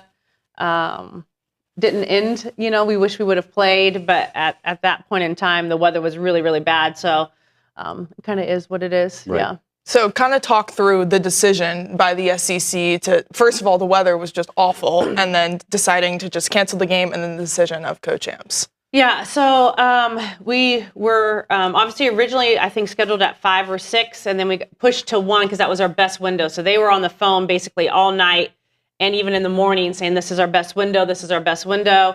So we showed up, and then pockets just kept popping up, and red pockets, and it just really didn't stop raining from 12 o'clock on, and it didn't look good. And then I don't know that we were even going to be able to get out if we waited longer. And the field conditions just got really, I would say, moist, wet. And so Patty and I got together and, just with how long we had already been there and what the rain looked like. And obviously player safety comes into play at that point in time. We just all kind of decided that it was best for everybody involved to unfortunately not play the game. Mm-hmm. Yeah. I want to talk a little bit about this team's ability to step on a throat, okay? Because in both of these games, is the pressures each round and each point is going to be more difficult, right? But against South Carolina, against Texas, when there was an opportunity to step on the throat, your team did exactly that. Yeah. It's my favorite part, actually. Yeah. And we actually talk about it a lot of just not letting up, not taking your foot off the gas pedal. And both of those teams have the ability, especially Texas, to put up crooked numbers fast. And we learned that last year. I mean, we don't need any reminders of what that looked like last year. And so I think it was imperative for us to go and then keep going and just be relentless. So that was my idea of fun. That was it was just really cool to see our team from top to bottom of our lineup just get after it and compete their tails off. So, and Lefty coming out, I mean, she threw 2 games for us, got us 2 wins. I don't know that you could have asked for anything better. Yeah, you've played your in-state rival several times in the fall, in the postseason last year, and then got them again. Just how of course, it's your in-state rival. You're always trying to take care of business, but it's also to punch your ticket to a championship game. Yeah, it was huge. And I think, we had to sit on the whole year of what happened last year. And so I was interested to see what that was going to look like and how we were. And I was just I told Coach Harger after that game, that was one of the just best offensive performances I've ever been a part of. It was impressive. Yeah. One of the things that I love about Michael Jordan, to make it weird, is that he would find reasons to be upset. He's the greatest player in the world, yet he would find reasons to be slighted. You're number 1 overall, right? But some people are still talking about Oklahoma. Yeah. I don't think you look for manufactured things, but there are things that you can pick from, right? Oh, we have plenty. We had a little chat yesterday in the practice. So, and I think I'm just wired that way. Mm-hmm. I will always find something. I want to go out every day and everything that I do and absolutely completely dominate. And so I hope when kids leave our program and are with us for, however many years, that's one of the traits that they take with them is that you always come up. I wake up every day. I get to do this. I get to come out and be the very best version of myself. And so I think that's something that's going to help them be successful in life. How much of that mentality have you seen the younger players kind of grow into? Yeah, I mean, I think Kelsey Mathis is one that you could really talk about. A kid got her first really collegiate start against Tennessee and just came out and was lights out. And you could see her every at bat. She hasn't had, I should knock on wood, a bad at bat. She's worked herself into deep counts, and I think you've seen that all year with KK, with Frankie, Lessentine, and so that's what we're really recruiting here is kids that really want to chase greatness, and not just when it's convenient, but when it's really hard and we go through the yuck. in order for you to come out and perform like they did this past weekend. We talk about the growth of young players and of the program, but you this season, where have you feel like you've grown? Yeah, I mean, I think we took on this season knowing that it was going to be really tough, and I think we hit some bumps early on. Obviously, we had a heartbreak against Okie State and Clearwater. Tech, we were able to split with them. We've had some games where things, didn't really go our way. We've figured out a way to, have a lead and keep a lead. We've had, been down and then obviously come back. And I think this team is just very confident and comfortable. And what I mean by that is they know that even if I'm not successful in this at bat, I'm going to give you information and make you successful in your at bat. So it's really not about each individual. It's really about how do we, as Texas A&M softball, win games. Emily Kennedy has pitched a lot here, right? And she also pitched a lot this weekend, and a lot of questions were asked about, like, Coach, why back-to-back games? But you know that's the lefty you always get, right? There was a couple of things. So, was it in my original plan to let her throw the whole game against Texas? No, I'll be very honest with you. But she needs to get used to start throwing back-to-back days against high-level teams because she's doing that. We've ventured into that world. And her and I joked. I said, yeah, you're going to go until your arm doesn't go anymore, and she wants to. But I think, when we started to put up those runs, I felt like this was a great opportunity for her to finish a game. I felt like we were going to be able to take care of business in 5 innings. So it was important for her to come out and just finish. Yeah. Is there something that keeps you up at night right now? There's a lot. Yeah. Yeah, there's making sure we don't overlook our opponents this weekend. We're going to see some thumbers, some different types of arms that maybe we saw pre-conference. Everybody's going to be scrappy. Liberty's going to be super scrappy. So just some of those things. And our practice on Monday wasn't, let's say, at the intensity level that I wanted to. So that's why we had a conversation yesterday. So I think those things of just keeping our nose down and working and working and working. And then how can I get us into a better spot? Like pitching wise, what do I need to do? What do their bullpens need to look like? Offensively, making sure our short game's cleaned up. Like these are all the things that kind of go through my head, making sure we can play catch, just defensively, making sure our footwork is good. I mean, really just the little things and really making sure we cover everything, first and third plays, bunt defense, those types of things, and making sure we're tuned up. One of the nice things about this team is y'all have stayed relatively healthy. I mean, outside of Ojo, I want to also ask about how Sydney Peters is doing. But that just seems like it is an advantage at this point in the season. Yes, and we're knocking on wood again. Right. Yeah, it's been huge from us. We've had a couple of bang ups, here and there.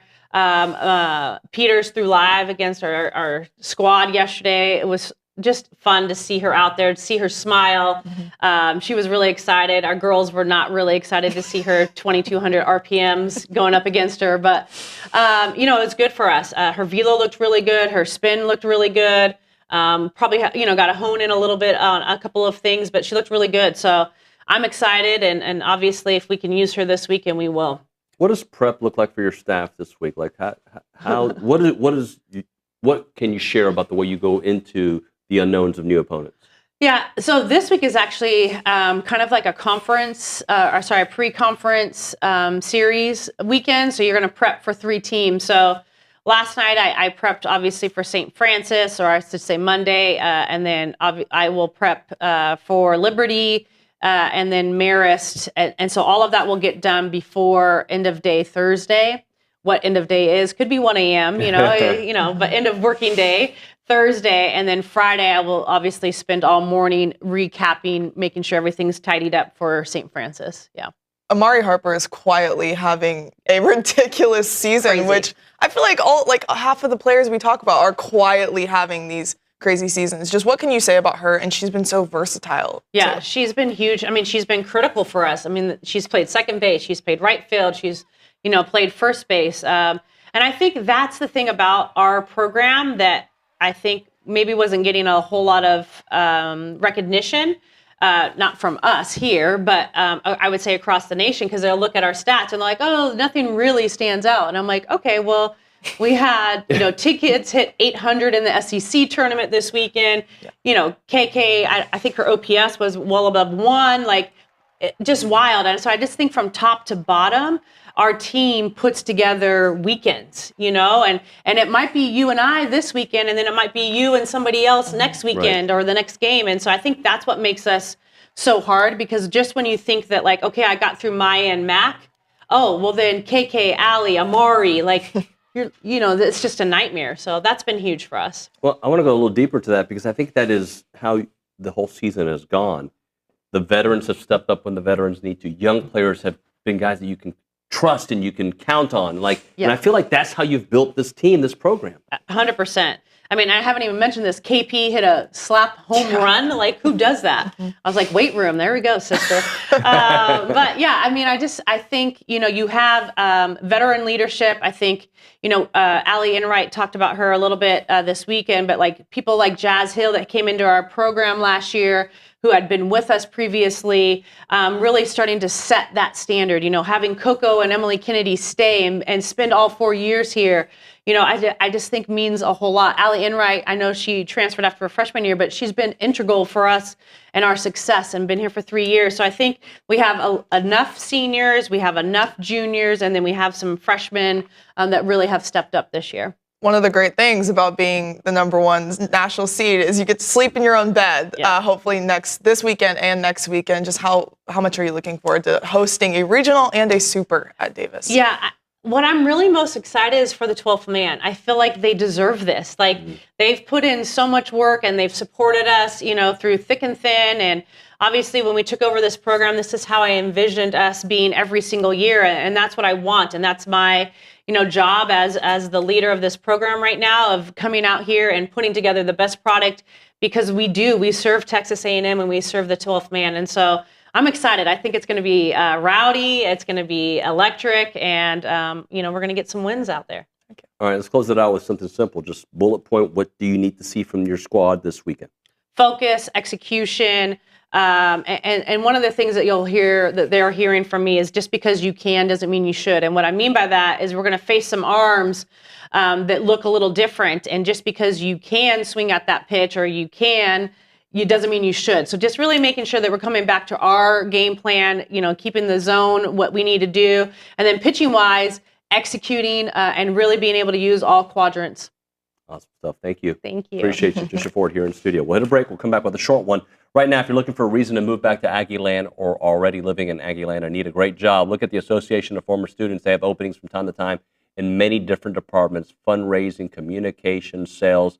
You name it. They really want to make sure that they have openings, and they hope for people to move to this area that want to be a part of Aggie Land. Don't miss opportunities to help out the association with Howdy Socials, Aggie Reading Day, class reunions, and everything in between. Join a team that exemplifies those Aggie core values of excellence, integrity, leadership, loyalty, respect, and selfless service, all in support of that worldwide Aggie network. If you're interested in joining the team or sharing with someone that would be a great fit, please visit tx.ag/association jobs to apply and get more information on each position. It's the Association of Former Students.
And we're back. TexAgs Live. We're presented by David Gardner's Jewelers. We're in the Rollo Insurance Studio. Bronny. I thought it was my turn.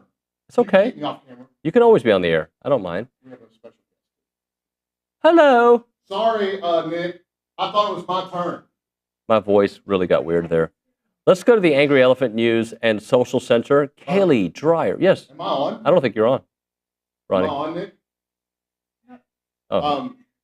So we're going to the Angry Elephant News. Go ahead. You can say something. But Kaylee is like Dolly's she's skittish by nature. Yeah. The person she's most petrified of. Kaylee Dreyer. She won't touch me. No? No, she runs away. Hey, Kaylee, in the last minute, do you want to play? Hey, Bronny actor will be trivia? happy to know that. Mm, Go ahead. Go ahead, I was Nick. going to say, Bronny will be happy to know that every single word he just spoke, no one could hear. I didn't think his mic was on, but you told him yes. So that's great.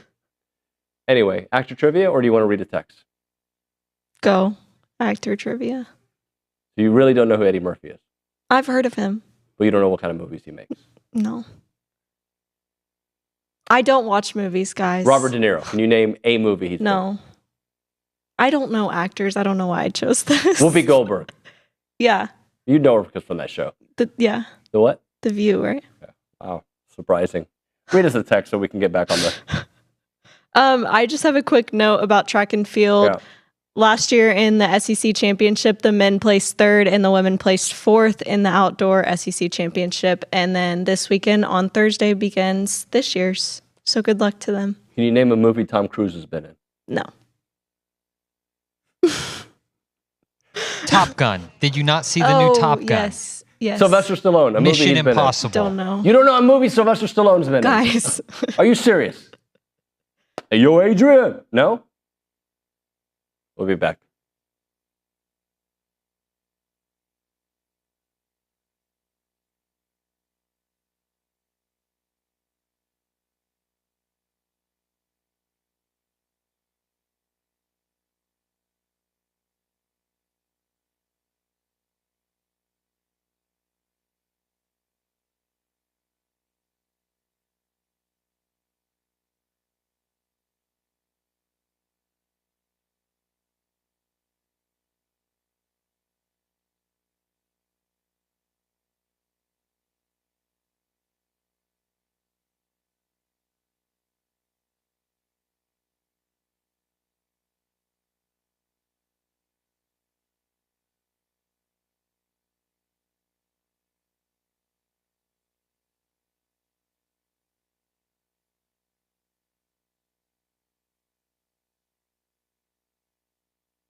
Talladega Nights.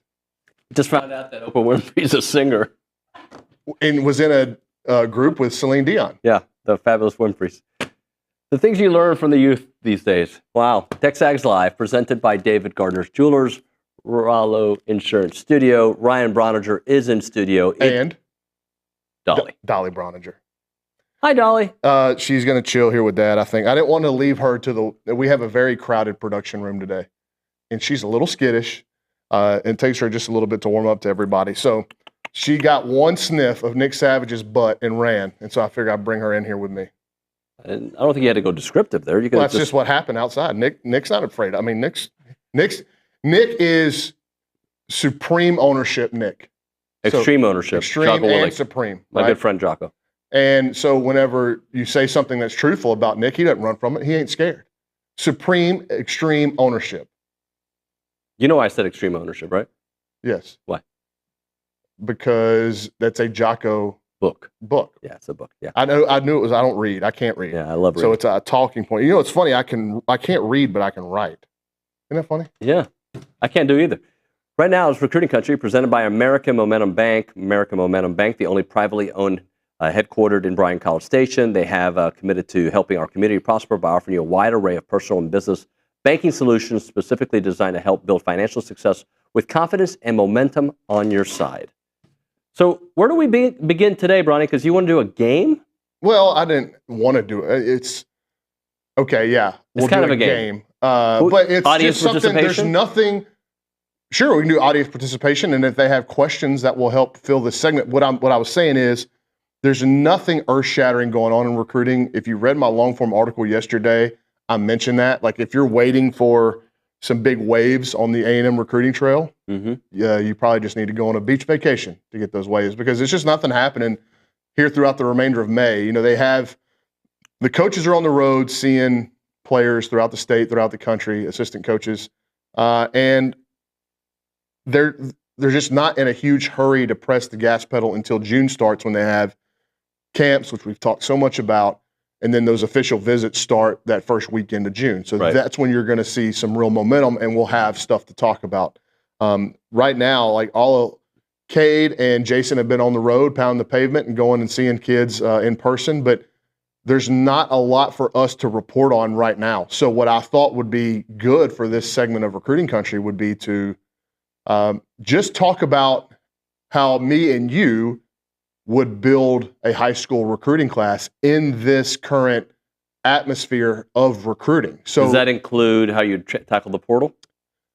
I think you can. Like I would say, like, all right, David, how many spots would you leave for the portal? But yeah, I think that's a whole different discussion. So let's start with this, okay? Let's say we're going to sign 20 players. So you got a 20-player class. Okay, obviously, how that's divvied up positionally will depend on what you have on campus. So let's use A&M's current roster as your blueprint. That's what you're working off of. We're working off of. Okay. We need a number for NIL. Pick it. Okay. For this class. For the class itself, so not the entire roster. Right. $10 million.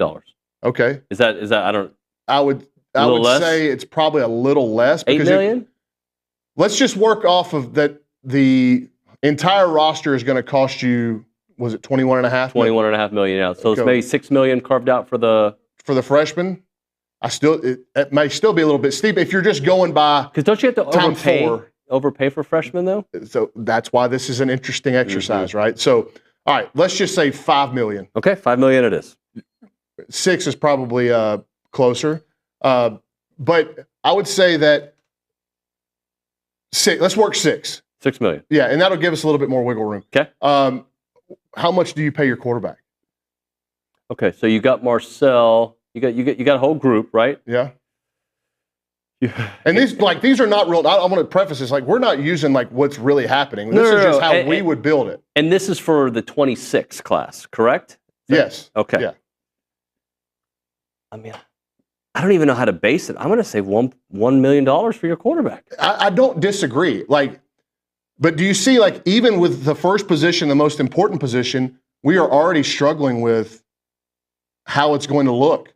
and the number that you're supposed to allocate for. Well, then part of me is also saying, all right, what level of player can we get? If I can get the no-brainer best wide receiver in America, and I can get maybe the 12th best quarterback, maybe I'm going to spend more money on that no-brainer wide receiver Travis Hunter level player than I am for a really good quarterback. I don't disagree with that. And with A&M's current roster, I think you like where your quarterback position is. They've got a really good one committed, obviously, in this class. But, okay, so you said $1 million for your quarterback, okay? So it leaves me now 5, right? That leaves you 5. Are you doing math here? No, I'm looking at things. Running backs, how many do you want? Got some young running backs already. But you're about to have a bunch of them leave. You're going to lose Amari. You're going to lose Le'Veon. You're going to lose EJ. Do you go for 3? No, I think you get 2 in this class. You like Tiger Ryden. You like Jamari and Morrow. Yep. But I think that you're still a necessity for 2. You got the best one in the state committed. Again, I'm not talking about the Jonathan Hatton. Right. You're just KJ. talking about if we were building this blank out, canvas and we had, so 2. Okay, so I got $5 million left. I need 2 running backs. How much you allocate to the running backs? We're going to have to do some math here because we're going to have to add this up. I got it. Okay, so we're at 6 million minus 1. 5 million. All right, minus, let's say I would say 200 each for a running back. What would you say? 250, 200, yeah. I mean, $500,000. Okay. Minus 45. We have 4,500,000. Sorry, 4.5 million. Okay, yeah. Actually, we have 2.8 million. Oh, you're right. You're right. I had one too many zeros. Okay. Our math is good on the show. Yeah. I mean, we can't read, write, or do arithmetic. Yeah. All right. Offensive line. That's where I want to spend money. I want to spend money on offensive line and defensive line. So I already spent money on my. So for the line, because I don't know what they usually do. Just spitballing, I'm going $1 million on the offensive line. Okay, so that brings you down to 3.5. 3.5. Yeah, we're running out already, and we have no tight ends, no receivers. Guess what? I'm doing another $1 million for my defensive line. Now I'm at 2.5. Okay. Okay. Do you realize though, and I'm glad we're doing this because it gets late early in terms of spending the money. It really does. And I think it would be so much better. And that's why I've been advocating for this, that I've never been against paying players. I would love to see a tiered system where your first 12 months on campus, you are only going to be given X amount. Now you can accrue more than that and you can get it after that year. But for the first year, every freshman across the country is capped at, in terms of what they can make in the first 12 months is $150,000, whatever. How do you cap? You can't. Name, image, and likeness. You can't do that. And I realize that. And that's why we can talk about solutions or scenarios that we think could help clean up the problem, but they're not real. Because every time that any of these would be introduced in front of a court of law, the precedent is greatly in favor of all this stuff being shut down. And no, that you can't do this because right now, anytime somebody has a problem with the NCAA, you just file suit and you win. Right. How many times does the NCAA win? They're doing a decent job in this junior college case. Have you been keeping up with that? No, I have not. So the Diego Pavia ruling where he's trying to get all of his years back. And so all these other junior college players are trying to do the same thing, get their years back. And the NCAA is having some success of cutting that. And I think if you do that, boy, what's the downside in going to junior college? You get to grow up. You get to take your basic classes. And especially if you are in the non-revenue sports, they become really, really advantageous, stepping stones to your full potential if they're not going to count against your 4-year eligibility. But so they're having some success there. But anyway, back to what I was saying is when you have no salary cap, it makes it really hard to play this game. It does. Because as soon as you want to spend $1 million on your offensive line, but what if LSU and Texas and Alabama said, we're going to spend 1.5 and you're recruiting the same players? It makes it has clouded it's recruiting has always been mercurial by nature, but what it's done is it's clouded foggy waters even more. So if we were going to break it down in its simplest form, how many position groups? 9, right? Ballpark? 9 position groups? Well, let's count them. Defensive line, linebacker, secondary, offensive line, wide receiver, tight end, quarterback, running back, special teams. Okay. Okay. So special teams, like, I wouldn't even allocate for it. So, and then if you were to divide everything equally, so 8, like you're a country 5 that million we're by 8 okay, is 800,000, right? Say that again. 5 million divided. I thought we were doing 6 million. 6 million divided by 8. Okay. So, all right, but so we're going to do 8. 6 million divided by 8. So what you're trying to figure out is your number per position group. Ballpark, but then we can adjust, right? So $750,000 per position group. So if I'm going to bump up, well, you've already gone above at quarterback on one player. Right. So where do I go less? Do we not spend any money on special teams? I don't think so. But I don't think so either, right? But you've already accounted for that by taking that out of the number of right. So we said 500,000 for running back, right, for this particular class. Yes. So in a way, we got a little surplus there of 200.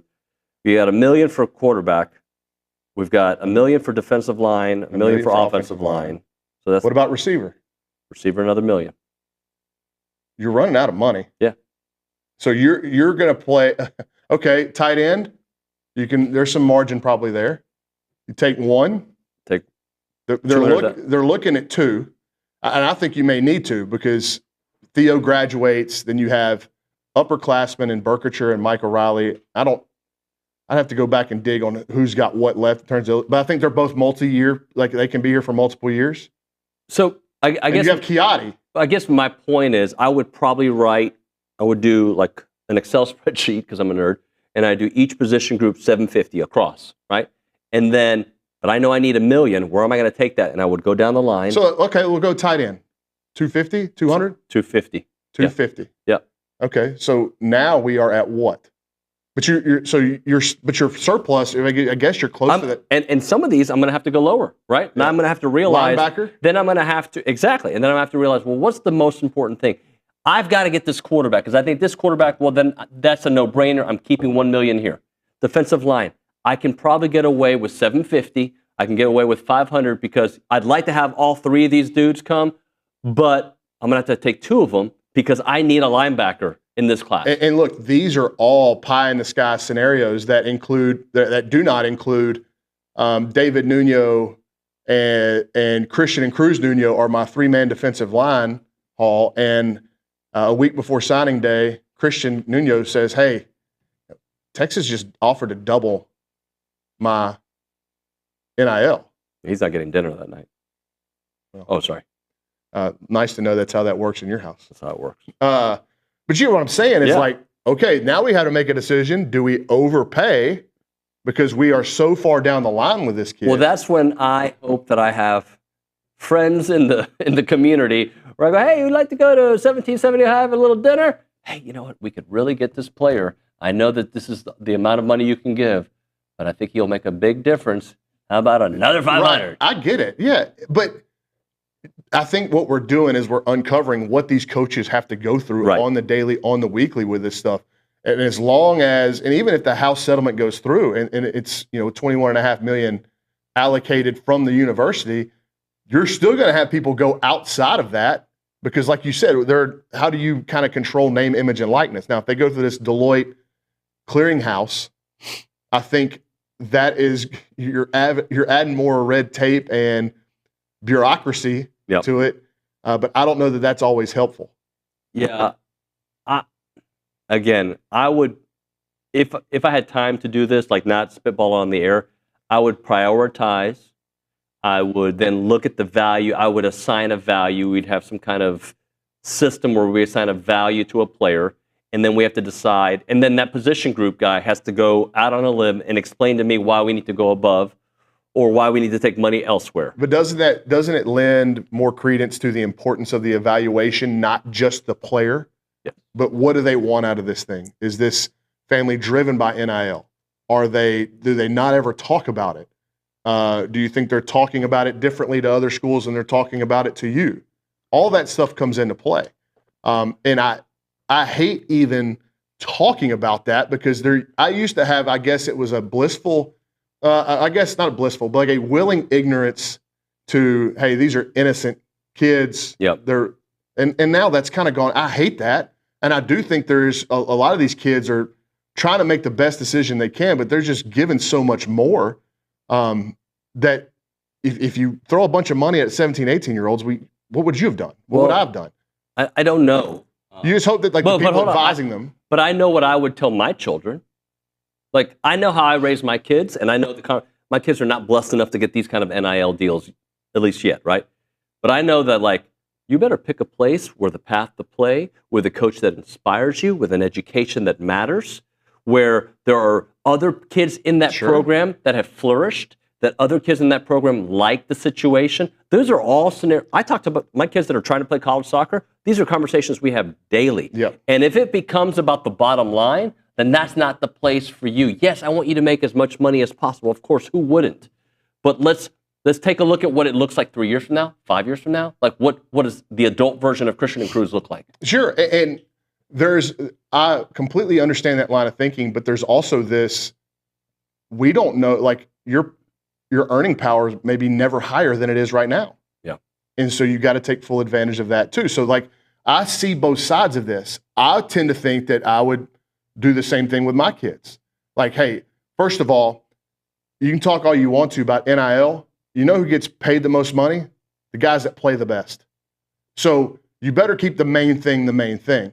And I also, again, maybe this is some naivety here, I think that showing loyalty is more financially beneficial in the long term for most kids. I may be naive to think that, but I think especially like a place like A&M, like if you stick through it and you work and you grow and you develop here and you make these connections in the network, and then the fan base, go back to last summer and how much those baseball kids really endeared themselves to the fan base by coming back and sticking with Texas A&M through turmoil. Right. You know what I'm saying? Yeah, So I think there is some long-term value in loyalty. So we'll see if that But like in plays out. most jobs, you make more money when you leave. And that's the sad state of affairs, right? Like, sometimes when you're at a place for a long time, you don't get that raise, that big bump, because they kind of expect you, right? But if you go across the street where they're hiring, they will maybe give you a little bit more. And we see that for NIL. Hey, you can start here, we'll pay you more. Like, that's just the nature of the game. And the new nature is that everybody will have money. Yeah. So if, I don't know what Kansas has allocated for their football right now, for their football NIL, but if they get this influx of $21.5 million, then if Kansas wants your starting right tackle because they desperately need it, and they're willing to overpay, not even Kansas is in the market to overpay. So, it is going to be, they keep giving, or they keep taking the lid off of limitations, right, with every step. And I think at some point they're going to have to cap it somewhere. A couple of texts come in. 979 says this entire conversation is why so many fans have become weary of the whole process. I, for one, will just root for whoever takes the field for the Ags in the fall. 100%.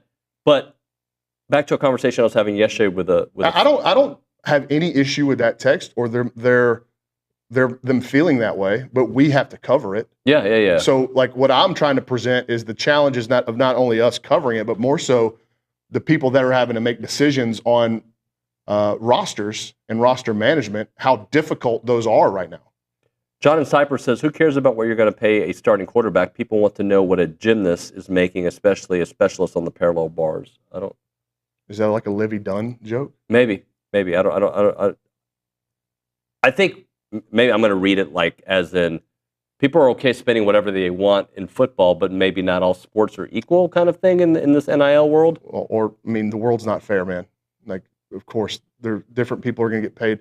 Baseball's not going to get the same as football. Softball's not going to get the same as women's. Like, it's all going to be to some level different, right? You're right. So, yeah, look, I think each year provides not only its own challenges, but like your own formula, because what might have worked in year one isn't, you can't put, where are your deficiencies? Yeah. Where do you have to get better immediately? And then is that talent going to help you that next year?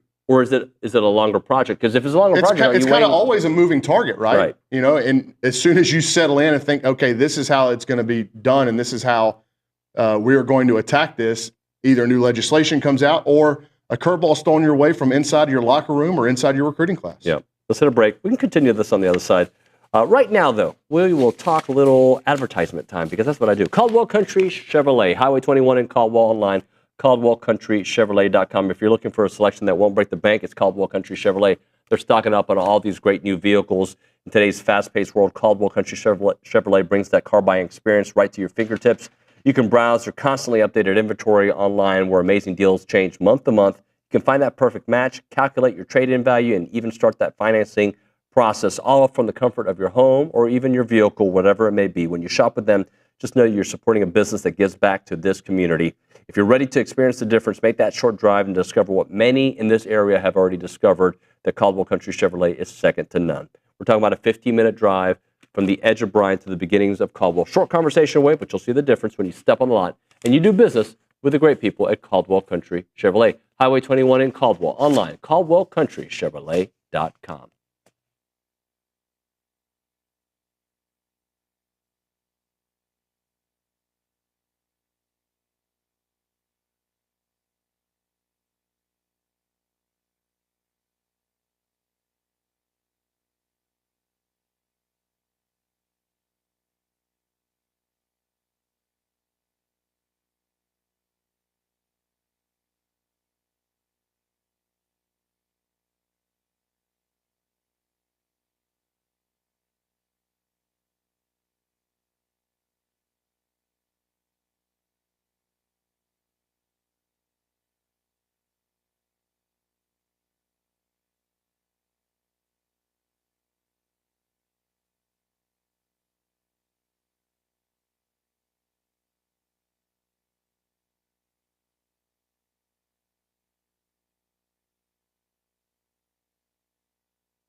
We're on? Yes. Hey, we're back. TexAgs Live, presented by David Gardner's Jewelers. The Dolly Cam here, brought to you by Recruiting Country, which is brought to you by American Momentum Bank. Which is the Dolly Cam brought to you by Nick Savage and So, his stinky butt. We've got a text from Fonzo1, okay, in Spanish.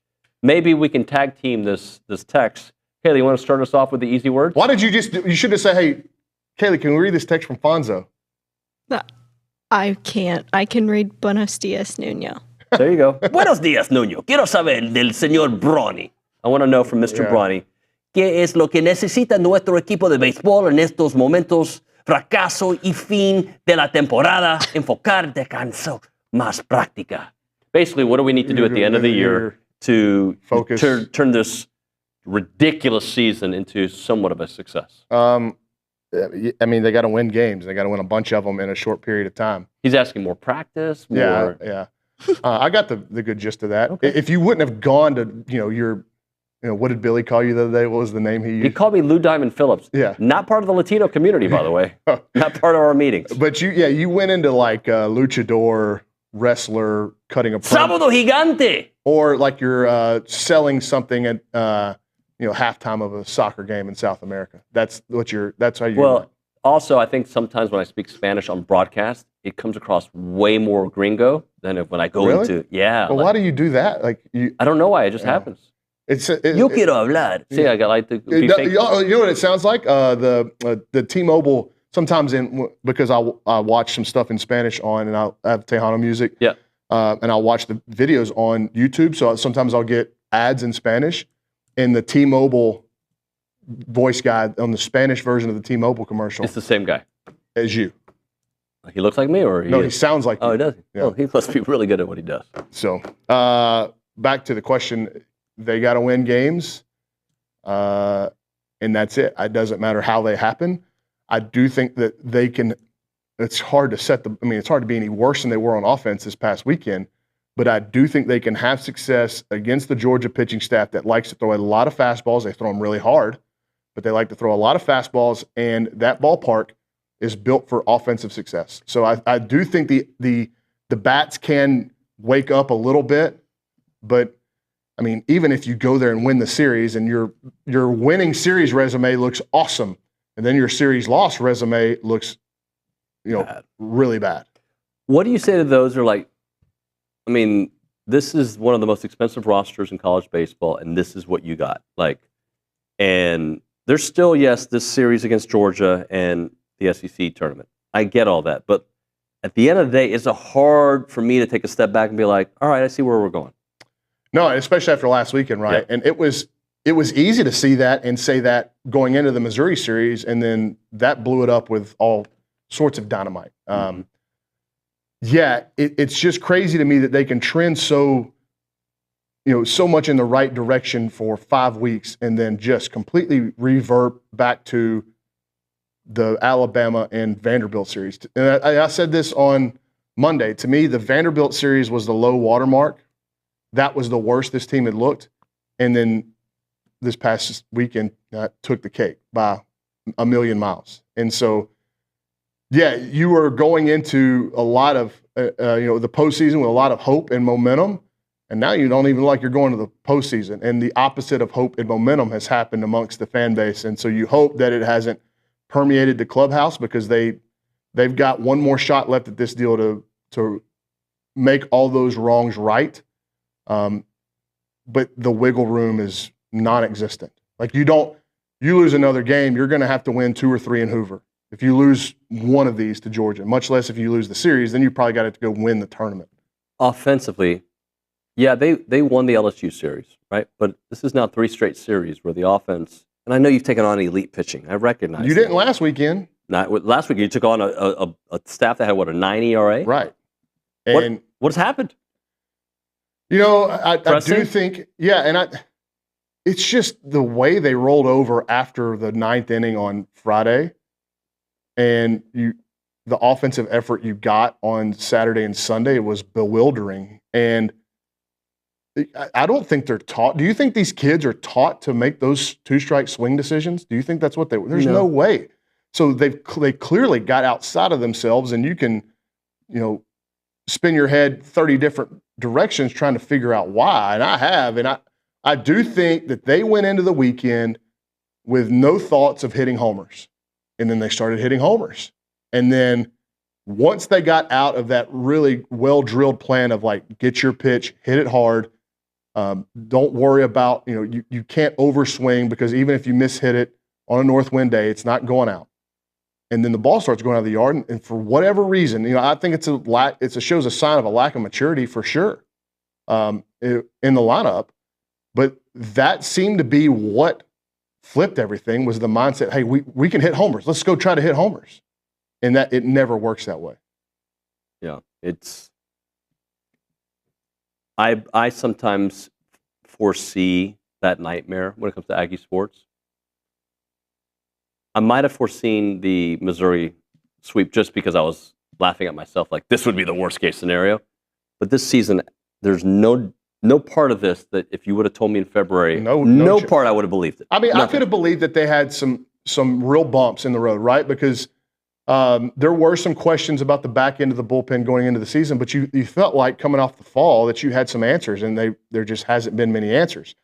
The offense is the most head-scratching, right? Yeah. And you never would have thought that in January that the offense would look like it has for more than half the season. Right. Now, you told me that no Sorrell, no Grahovic, okay, but I didn't expect Schott to have this kind of big step back. I thought Cash, you'd get more out of Cash.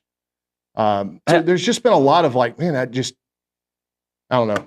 It's in a conglomeration of ick. My buddy Philip and I, we go back and forth a lot during games, and he was trying to understand, like, is it that big of a deal? And then this was the comparison I gave to him during the Killer Bee days with the Astros. If you were to tell me that Lance Berkman and Craig Biggio were out of the lineup for that Astros team that made a run to play the White Sox in the World Series, would they have similar success, or their team look completely different?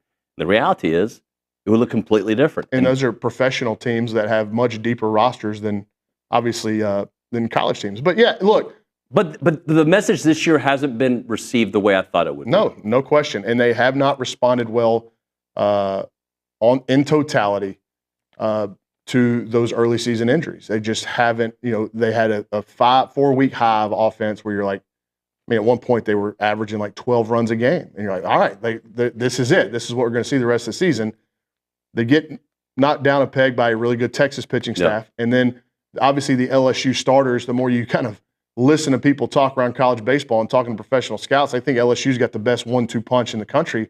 So understandable, right? Like legitimately, you faced a bunch of first rounders. And so, yeah, your hitting's going to taper off. But this weekend,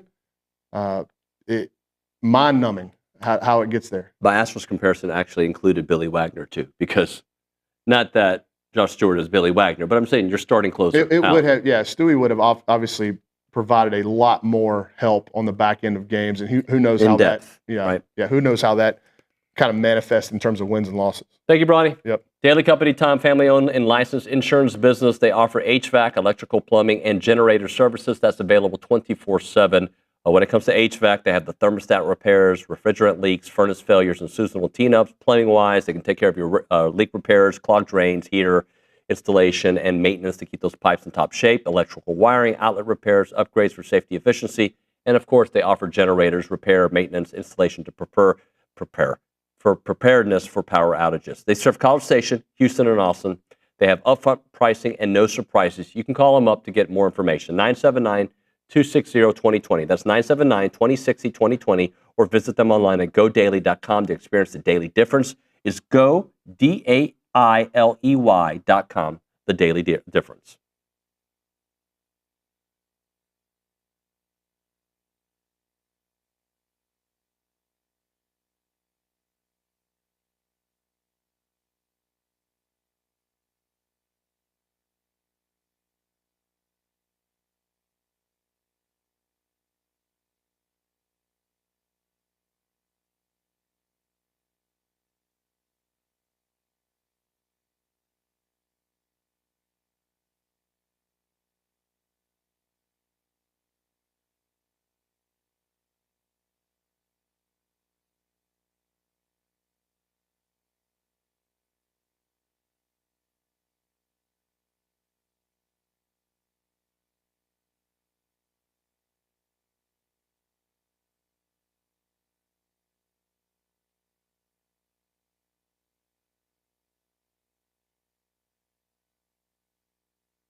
Your thoughts on sending tweets out for just like, take out the trash, honey?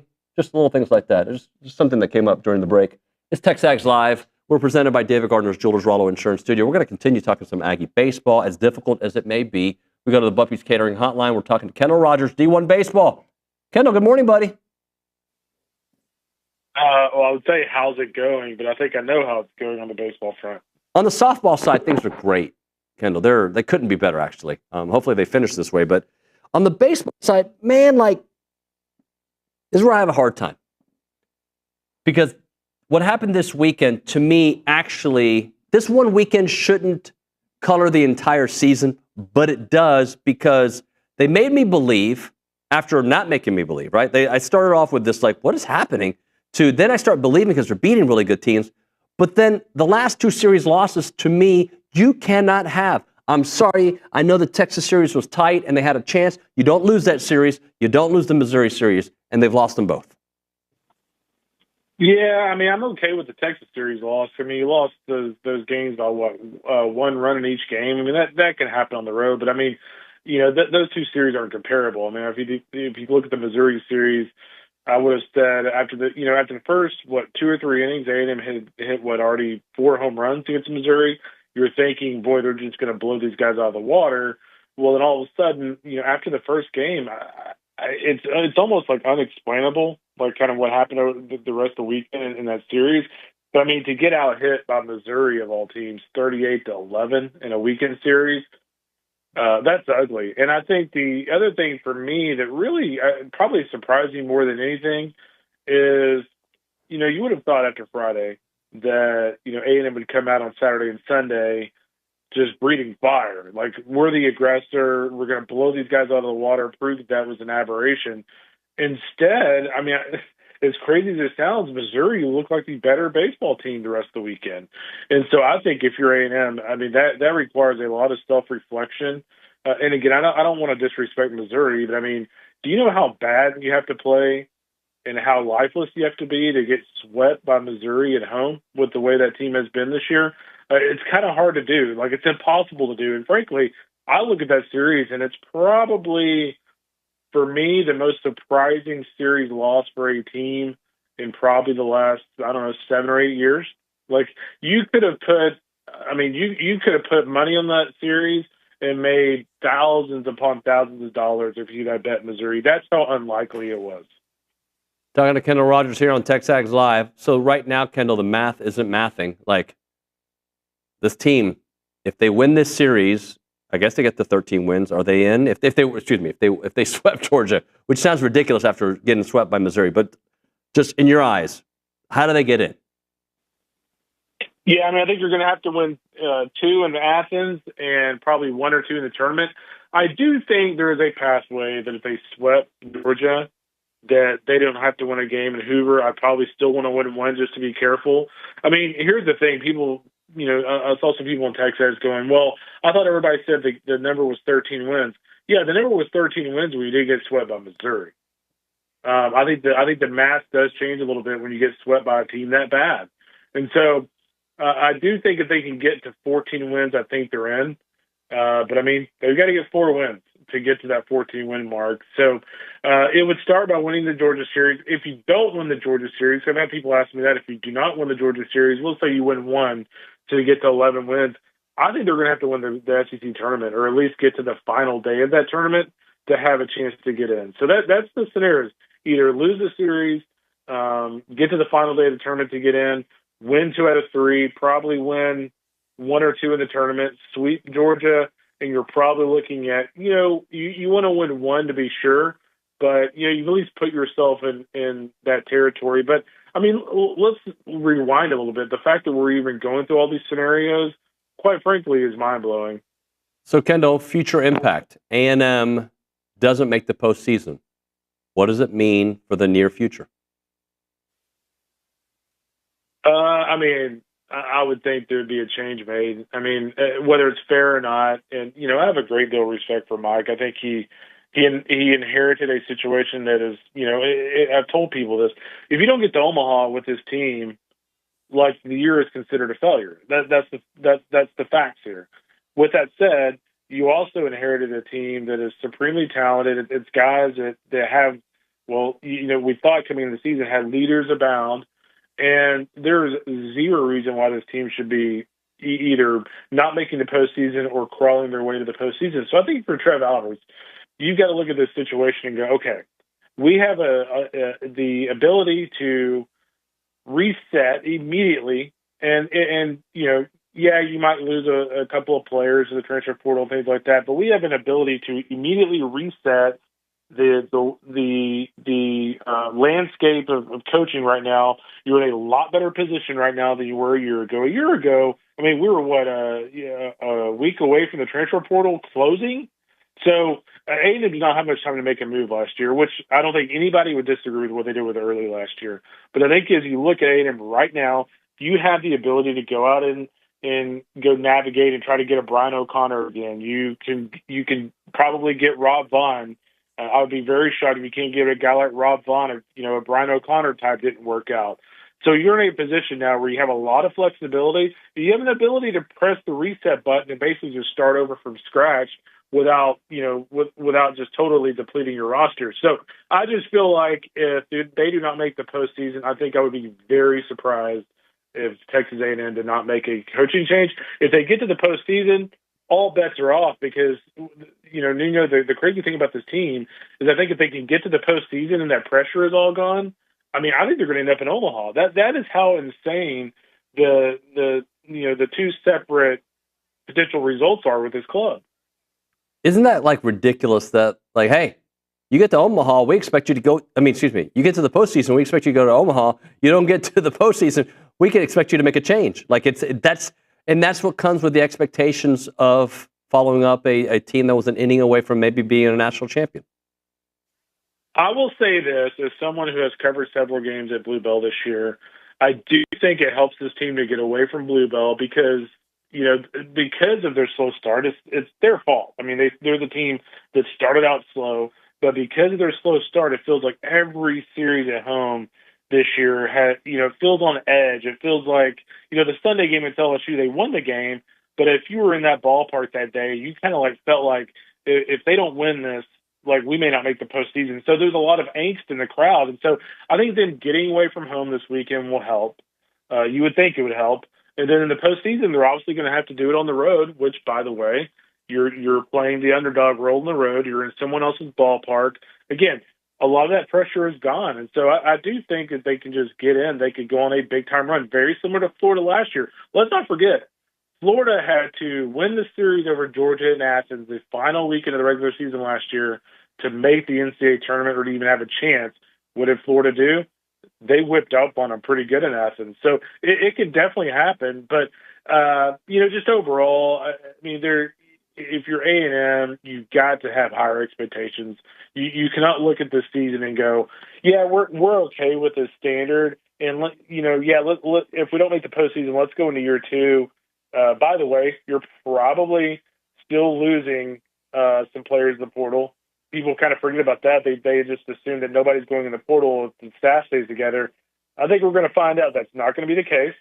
And so I do think it's an opportunity to reset. And by the way, probably make a pretty blockbuster hire if they choose to go that route. So what happens this weekend, Kendall? I like Georgia 2 out of 3. I think the fact that Georgia, had this happen to them last year against Florida, I think is probably fresh. If you're Wes Johnson, I think you're kind of crazy to not remind your team of that. And so I like Georgia 2 out of 3, but I'm not ruling out an A&M run in Hoover.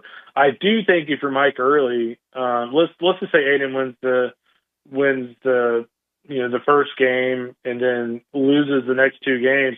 I do think if one of these games gets out of hand, and it may frustrate A&M fans, but if one of these games gets out of hand, let's say they're down 7-1 in the 5th, I do think you're going to see Early use the back end of the bullpen because he's going to know at that point they're going to have to go on a long run in Hoover. And to be able to do that, you're going to need your best arm. So, you're going to go potentially into Hoover with, Miles Patton, Prager, Lampkin, and then that offense.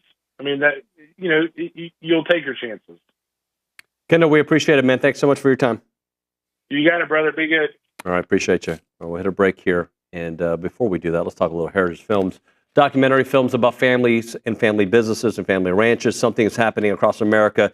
It's because of this TexAgs audience, and a lot of it because Chance McClain started this heritage films movement with telling people stories. But then after telling people stories, he found out they want to tell other types of stories as well, which is why he started Farm and Ranch Films. And that's part of the growth of TexAgs and what Chance has been doing. Whether you're a timber farmer thinking about centuries or a rancher preserving a generational practices, the new service captures the values that matter most to Aggie families. Because of you, this is happening, a movement to preserve your agriculture heritage. Be a part of what you helped create by going to yourheritagefilm.com and clicking on Farm and Ranch or calling Chance McClain up directly, 713-893-8341, 713-893-8341.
Time for Around the SEC, brought to you by Jaxer.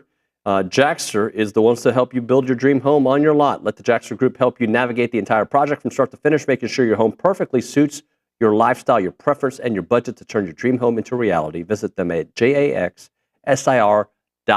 It's jaxer.com. Nick Savage, tell me something good. I got some SEC win totals for you from Circa Sportsbook, if you would... if you're interested. I'm interested. We'll go quickly because we only got about, a minute left. So we got Alabama, Georgia, and Texas all tied at 9.5 at the top of the SEC. Okay.